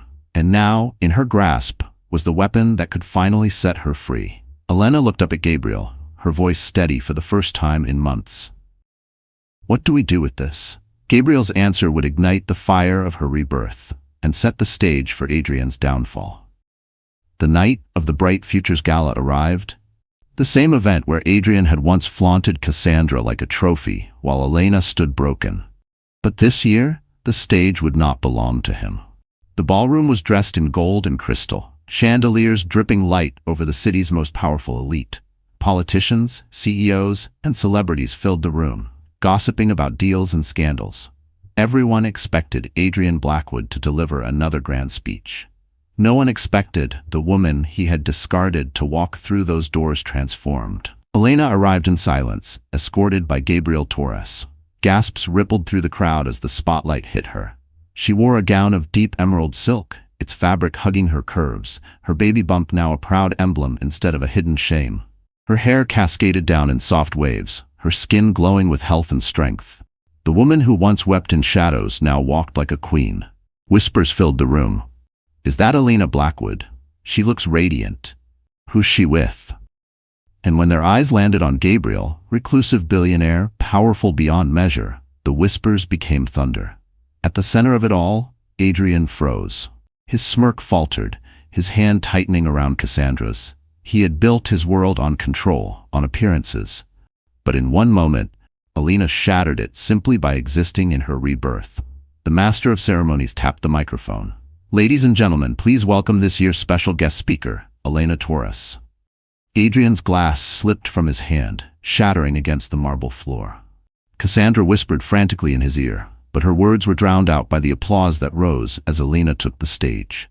She stood tall, the folder Gabriel had given her tucked neatly into her clutch. The microphone crackled as she spoke, her voice steady, resonant. For years, this gala has stood for hope, for protecting the vulnerable. Yet behind closed doors, some of those who claim to champion hope are the very ones destroying it. Gasps echoed, eyes darted toward Adrian. He shifted uncomfortably, sweat gathering at his temple. Elena continued, her gaze sweeping the crowd. "I was one of them. Silenced, humiliated, abused. But tonight, I will no longer be silent. Tonight, I stand not just for myself, but for every woman told to hide her scars." She opened the folder. Inside were photos, financial records, and the video footage. Adrian pressing a burning iron against her arm. The crowd erupted. Some cried out in shock, others rose to their feet in disbelief. Cameras flashed, recording every second. Adrian lunged forward, shouting, "This is a lie. She's fabricating everything." His voice cracked, desperation breaking through his polished mask. But the evidence spoke louder than his words. Elena lifted her arm, pulling back her sleeve. The scar glistened under the lights. "This," she said, her voice unshakable, "is the truth." Silence swept over the room. Cassandra stepped back, her face pale, as if realizing her golden throne had crumbled. Adrian stood alone, trembling in the spotlight he once craved. And then the doors burst open. Police officers entered the ballroom with a warrant in hand. The ballroom froze as the police entered. Their boots echoed across the marble floor, shattering the illusion of glamour Adrian had worked so hard to protect. Guests parted like waves, whispers turning into a roar. For years, Adrian had been untouchable. Tonight, his empire cracked wide open. "Adrian Blackwood," the lead officer announced, voice cutting through the chaos, "you are under arrest for domestic assault, fraud, and embezzlement." The words hung heavy, each charge slicing through his reputation like a blade. Adrian stumbled backward, his eyes wild. "This is absurd. I'm Adrian Blackwood. I built this city." He looked around desperately, searching for allies among the powerful men he once controlled. But no one stepped forward. Not a single hand reached to defend him. Cassandra, trembling, slipped away from his side. She had played the mistress, the accomplice, the schemer. But when the spotlight turned harsh, she abandoned him without hesitation. Adrian watched her retreat, betrayal etched across his face, realizing too late that loyalty was a currency he had never earned. The officers seized him, cuffing his wrists in front of hundreds of flashing cameras. His shouts turned to curses, his curses to pleas. But nothing could stop the collapse. The king of Wall Street was reduced to a criminal, dragged from the ballroom like a thief. And at the center of it all stood Elena. She didn't gloat. She didn't smile. She simply breathed, deeply and freely, for the first time in years. The weight of silence lifted from her chest. She touched her belly gently, whispering, "We're safe now." The crowd erupted in applause, not for Adrian's downfall, but for her courage. Strangers approached, tears in their eyes, offering words of support. For once, she wasn't invisible. She was seen, she was heard. Days later, the headlines shifted. No longer was Adrian celebrated. Now his face appeared under words like corruption, scandal, and abuser. His empire crumbled as investors fled, his company stripped apart piece by piece. The man who thought he owned the world had lost everything. Elena, however, was just beginning. With Gabriel's support, she relaunched her design career under her own name. Her first project, a women's shelter, opened its doors with a ribbon-cutting ceremony covered by every major network. She spoke not as a victim, but as a survivor, her voice steady, her scars worn with pride. When her child was finally born, Alina held him close, tears streaming down her face. In his tiny heartbeat, she heard the rhythm of a new beginning. She promised him a life filled with love, not fear, with truth, not lies. Gabriel stood beside her, not as a savior but as a partner, offering quiet strength. The world that had once mocked her now applauded. The woman who had been discarded became a symbol of resilience. And though Adrian sat behind bars, screaming at the walls of his cell, Elena no longer cared. His story was over.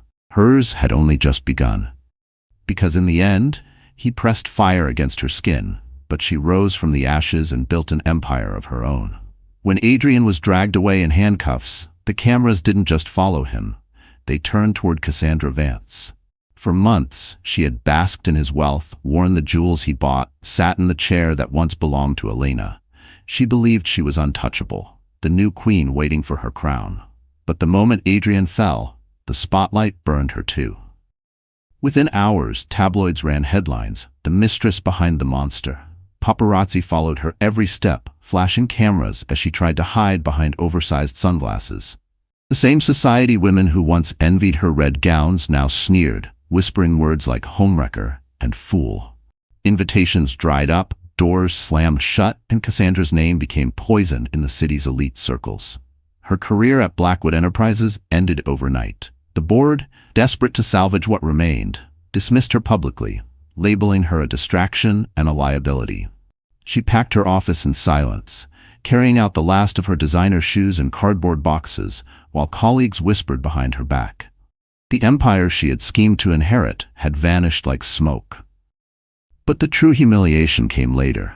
One evening, Cassandra returned to her luxury apartment, only to find the locks changed.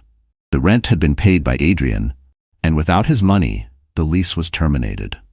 She stood in the hallway with her luggage piled around her, the flashing bulbs of reporters reflecting in her tears. Her phone buzzed relentlessly, but it wasn't Adrian calling.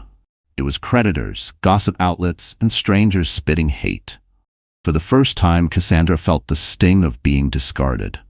Adrian had promised her the world, but he had left her with nothing but scars on her reputation. Meanwhile, Elena's star was rising.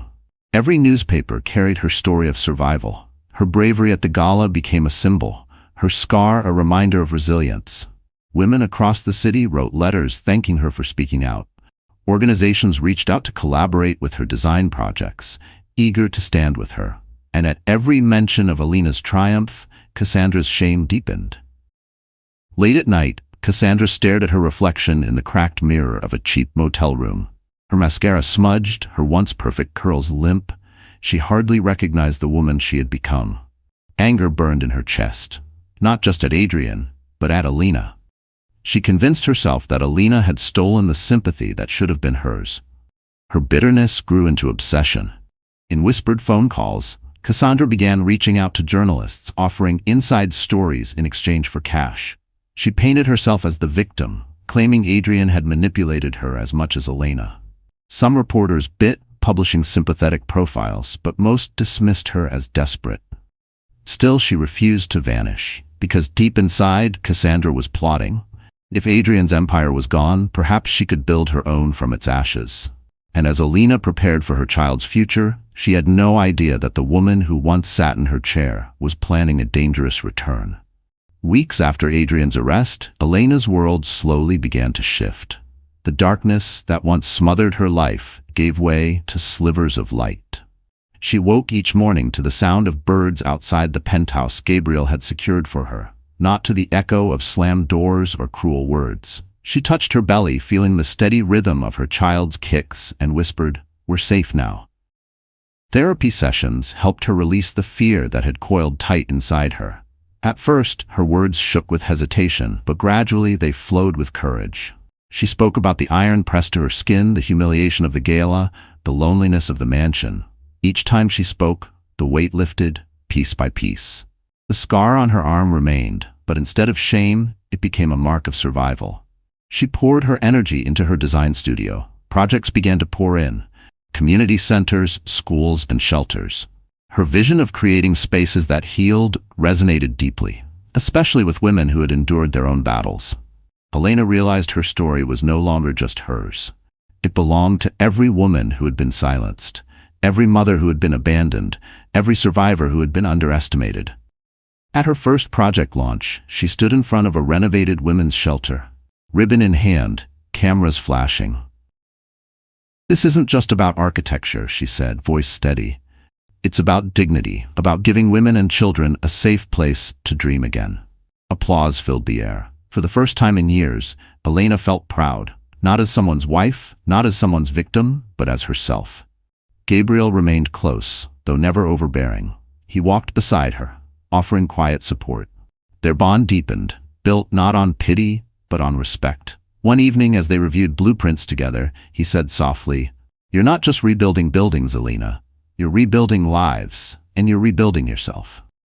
His words lingered in her heart.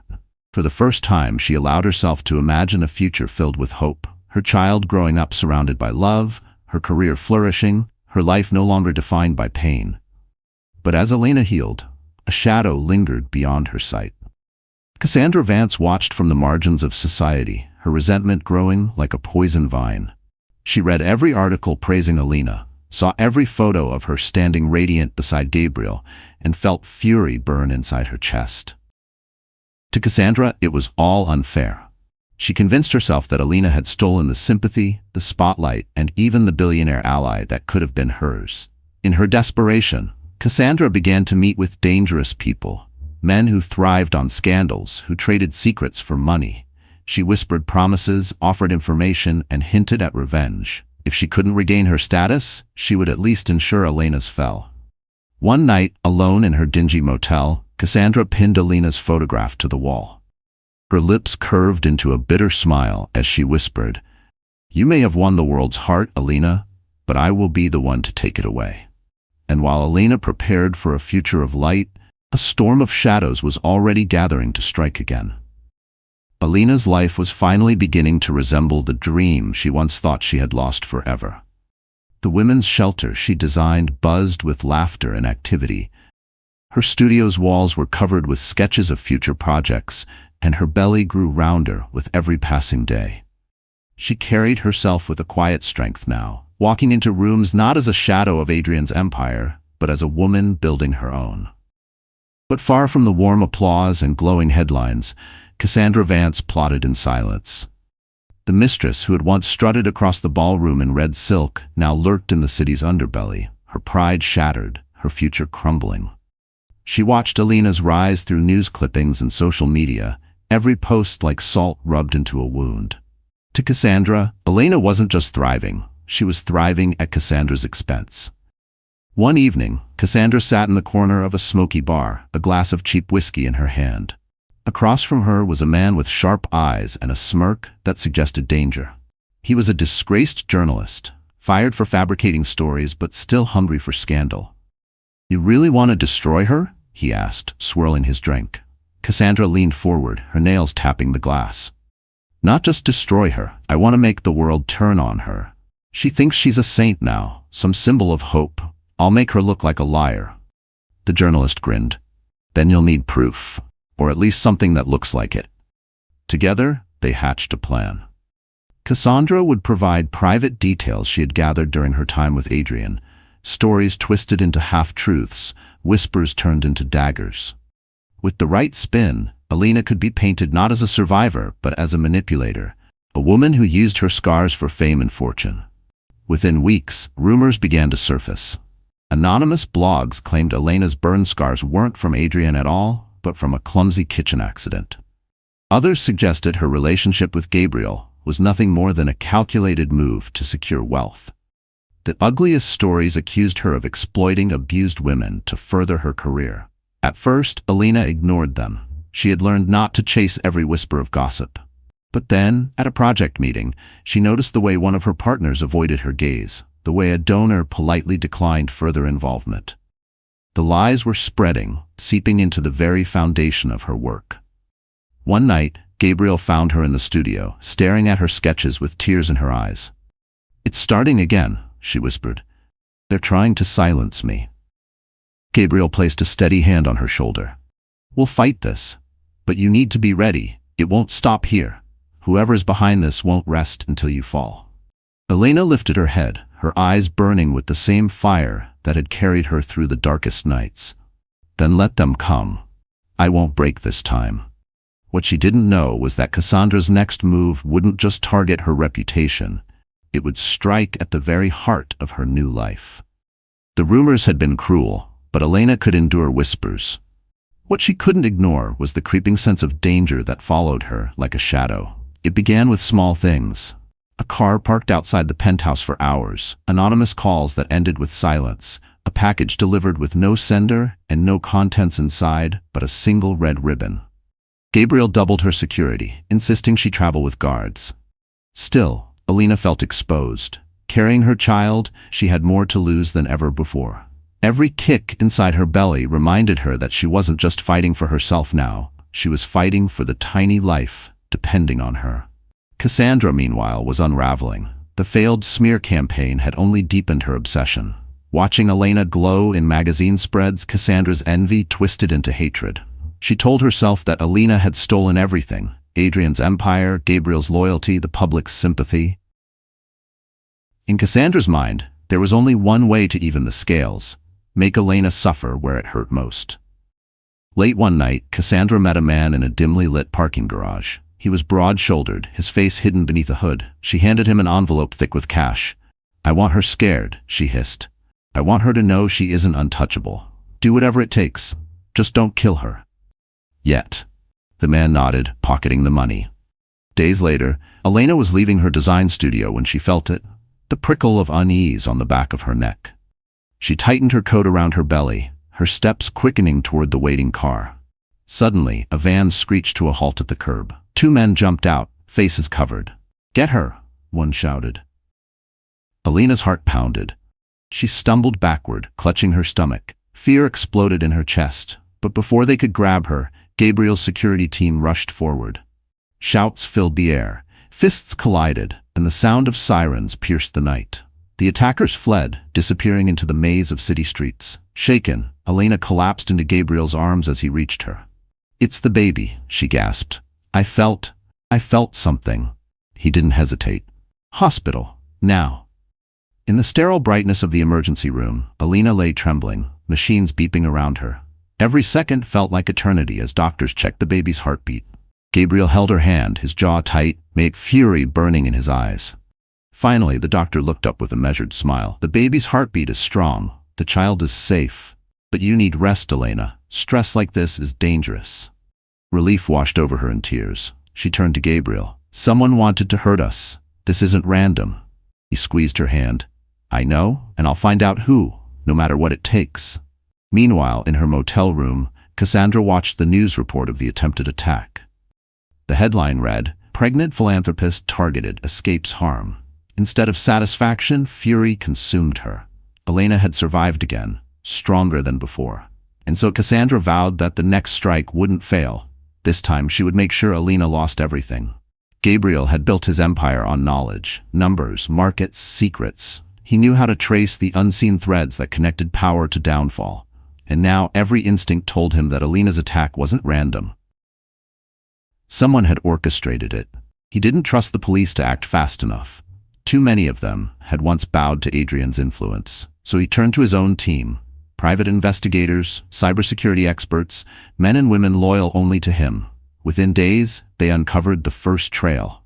An envelope of cash passed in a parking garage. Grainy footage from a traffic camera caught the exchange. The woman's face was partially hidden, but her posture was unmistakable. Cassandra Vance. Gabriel's fist clenched as he watched the video. "She won't stop," he muttered. "She's not just bitter, she's dangerous." When he told Elena, she sat in silence for a long time. Her hand rested protectively on her belly, her eyes filled not with fear but with resolve. "I should have expected this," she whispered. "Cassandra was always circling like a vulture, but now I know. This isn't about Adrian anymore. She wants to destroy me." Gabriel reached across the table, taking her hand. She won't succeed. I'll see to that. But Elena shook her head. This isn't just your fight, Gabriel. It's mine. She took my husband, humiliated me in public, tried to steal my place, and now she's coming after my child. I won't run anymore. I won't hide. If Cassandra wants a war, she'll get one. Her words were steady, but that night as she lay awake, Elena wrestled with doubt. She had rebuilt so much, but was she truly ready to face the woman who had nearly destroyed her? She touched the scar on her arm, the burn Adrian had left, and felt her baby kick beneath her palm. That was her answer. She wasn't just fighting for herself. She was fighting for her child's future. Meanwhile, Cassandra spiraled deeper into obsession. Her motel room walls were covered with clippings of Elena's face, red ink circling every headline that praised her. Empty bottles of wine littered the floor. She muttered to herself, voice rising and falling in a manic rhythm.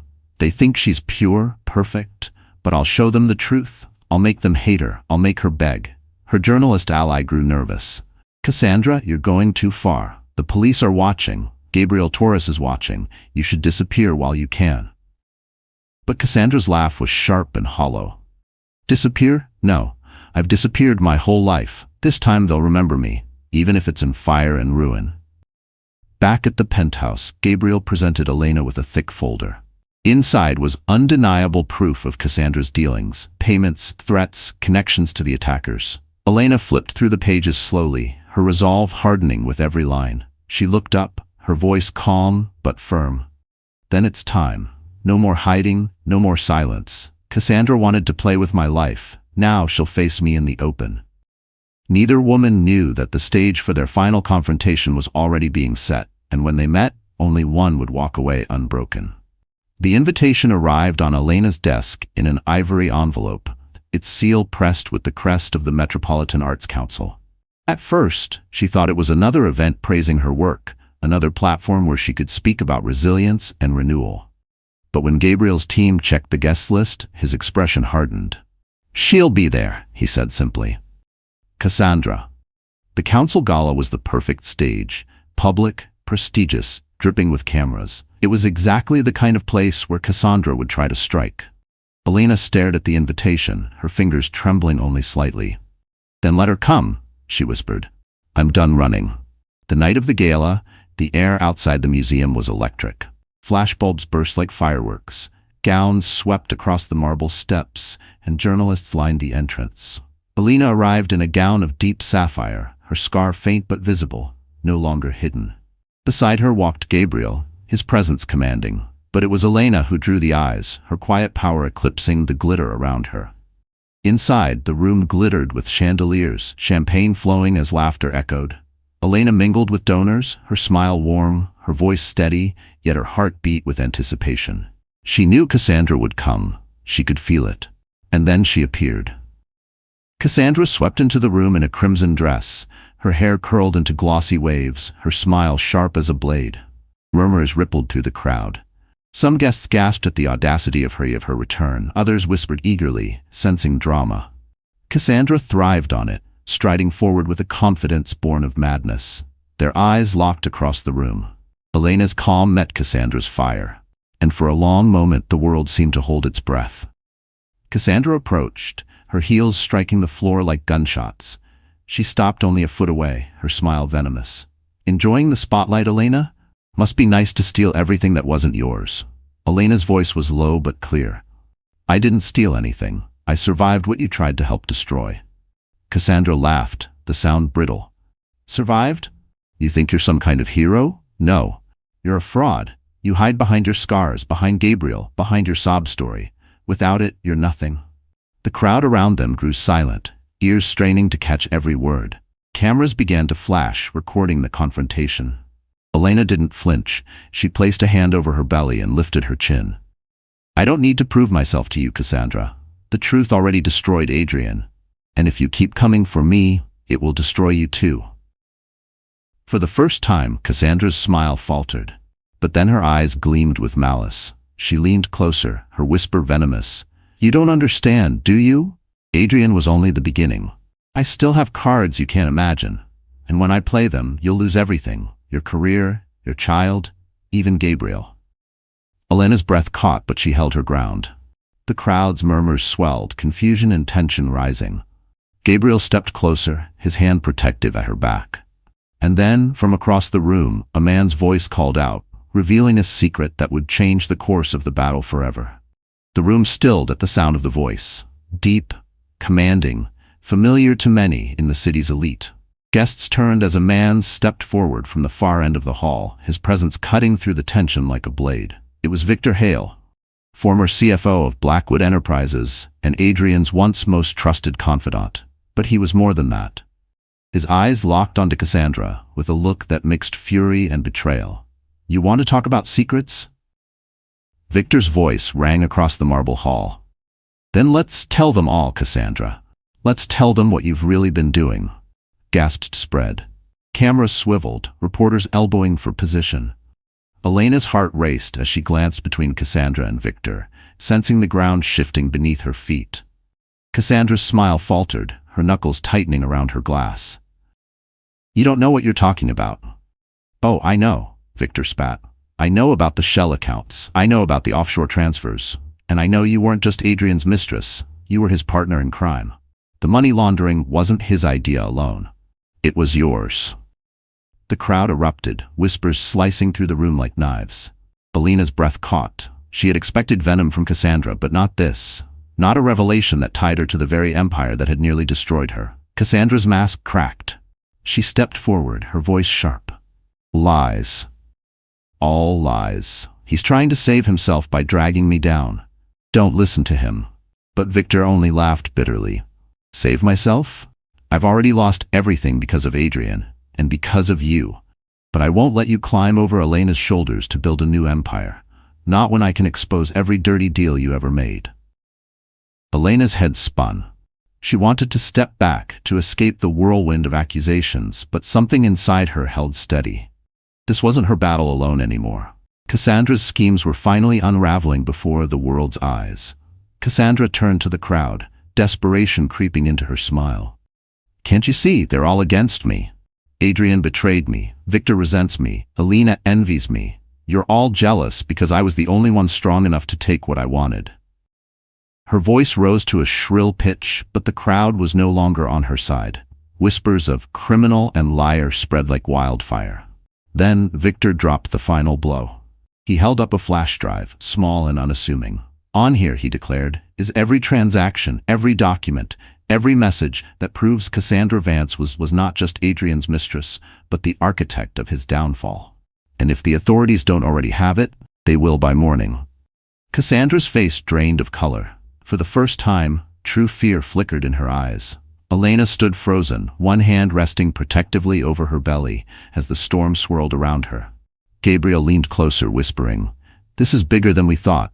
Cassandra isn't just jealous, she's dangerous, and desperate people are unpredictable." And in that charged silence, Cassandra made a sudden move that would place Elena and her unborn child in immediate peril. The air in the gala hall was suffocating. Victor's words still echoed, the flash drive glinting in his hand like a dagger of truth. All eyes were fixed on Cassandra, who stood trembling, her crimson dress blazing under the lights. For a moment, it looked as if she might crumble under the weight of exposure. But then something inside her snapped. Her lips twisted into a feral smile. She dropped her glass, the shards scattering across the marble floor. The sudden crash made guests flinch, some stepping back in fear. Cassandra's voice rang out, sharp and wild. "You think you can ruin me? You think you can take everything away? No, I'll take it back. I'll take all of it back." Before anyone could react, she lunged toward Elena. The crowd gasped as Cassandra's hands shot out, shoving against Elena's shoulder with reckless force. Elena staggered, clutching her belly, her heels sliding against the polished floor. Gabriel caught her just in time, steadying her trembling body. "Stay back!" Gabriel roared, positioning himself between Elena and Cassandra. His guards rushed forward, but Cassandra was quicker, grabbing a knife from the buffet table, a silver blade meant for carving roasts, now gleaming with menace. Guests screamed, scattering in panic. Security scrambled to contain the chaos, but Cassandra slashed the air wildly, her eyes locked on Elena with unhinged fury. "You stole my life," she shrieked. "You don't deserve him, the fame, the sympathy. It should have been mine." Elena's heartbeat thundered in her ears. Fear surged, but so did something stronger, a protective fire. She stood her ground, one hand pressed firmly against her belly, the other clutching Gabriel's arm for balance. "Cassandra, stop!" Elena's voice rang out, steady despite the tremor in her body. "This isn't about me. This is about you and the choices you made. Look at yourself. Look at what you've become." But Cassandra only laughed, a sound brittle and broken. "No, I won't be forgotten. If I can't rise, then I'll drag you down with me." With a sudden cry, Cassandra lunged again, the knife glinting as it arcs toward Elena. Time seemed to slow. Gasps filled the hall. Camera flashes stuttered like lightning, and Elena's breath caught in her throat. Then, impact. A figure moved faster than anyone expected. Victor lunged forward, tackling Cassandra to the ground. The knife clattered across the marble floor, spinning out of reach. The two struggled, Cassandra thrashing and screaming, her face twisted with rage. Security swarmed, pulling them apart, resting her arms behind her back. Elena collapsed into Gabriel's embrace, her body shaking violently. The baby kicked hard inside her, a sharp reminder of how close she had come to disaster. Tears welled in her eyes, relief flooding her veins. But even as Cassandra was dragged away, her voice rang out, shrill and venomous. "This isn't over, Elena. You may have won tonight, but I will haunt you until everything you love is destroyed." The room fell into silence, guests staring in shock, journalists scribbling furiously. Elena knew her battle wasn't finished. Cassandra might be restrained, but desperation like hers didn't vanish so easily.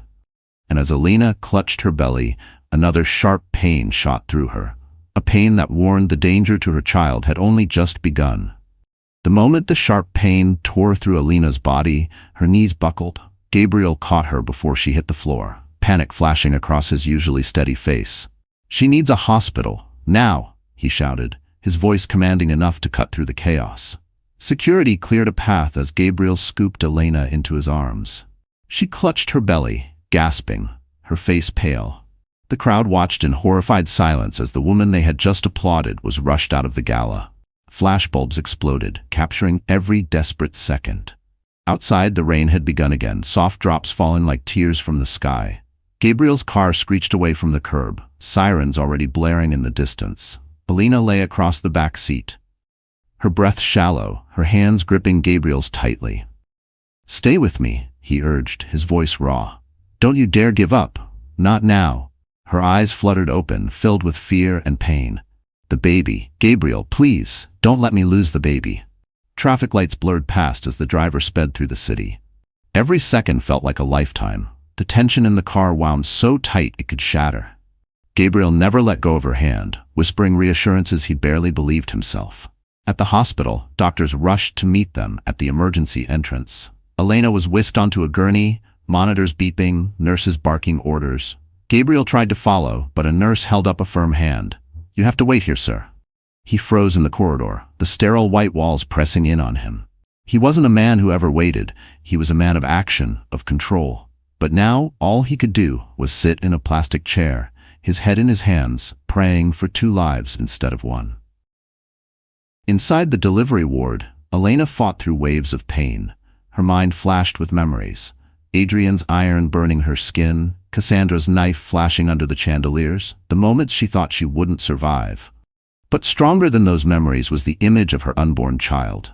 Innocent, fragile, worth every ounce of fight she had left. "Breathe, Elena. Stay calm," the doctor urged. "We're monitoring the heartbeat. It's weak, but steady. We need to reduce the stress on your body." Tears slid down Elena's cheeks. "Please," she whispered, "please save my baby."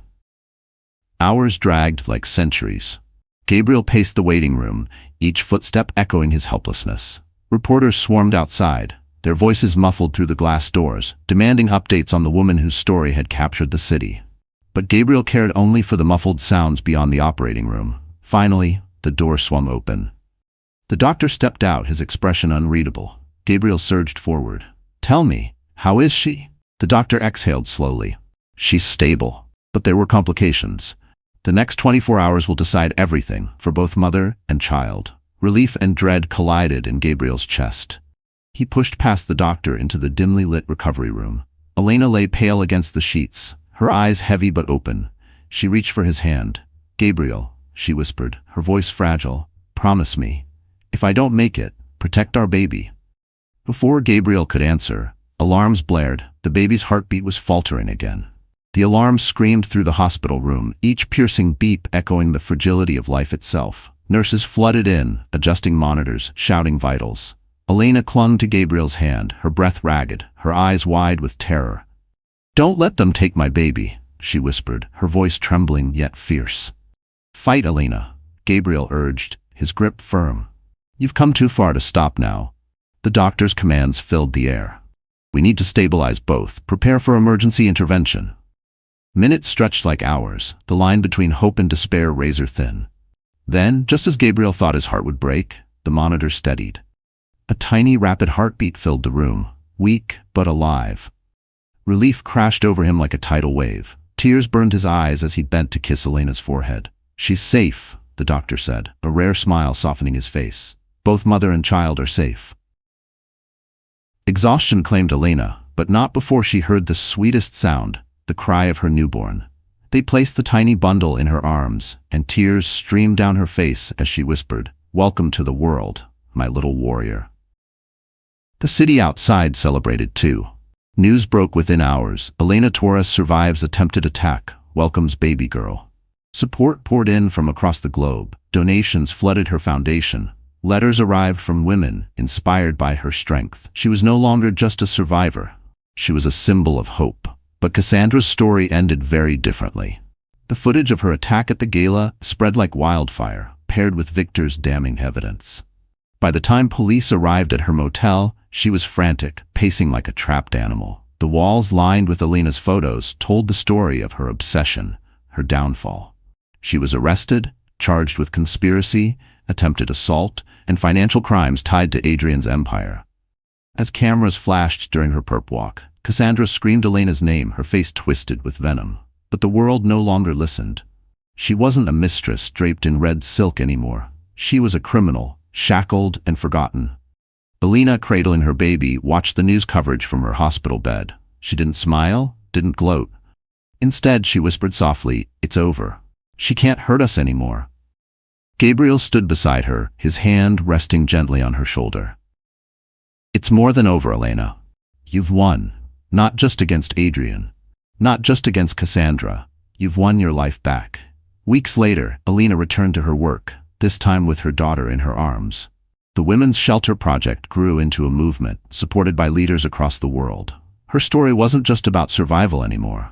It was about rebuilding, about proving that even the deepest scars could give rise to the strongest futures.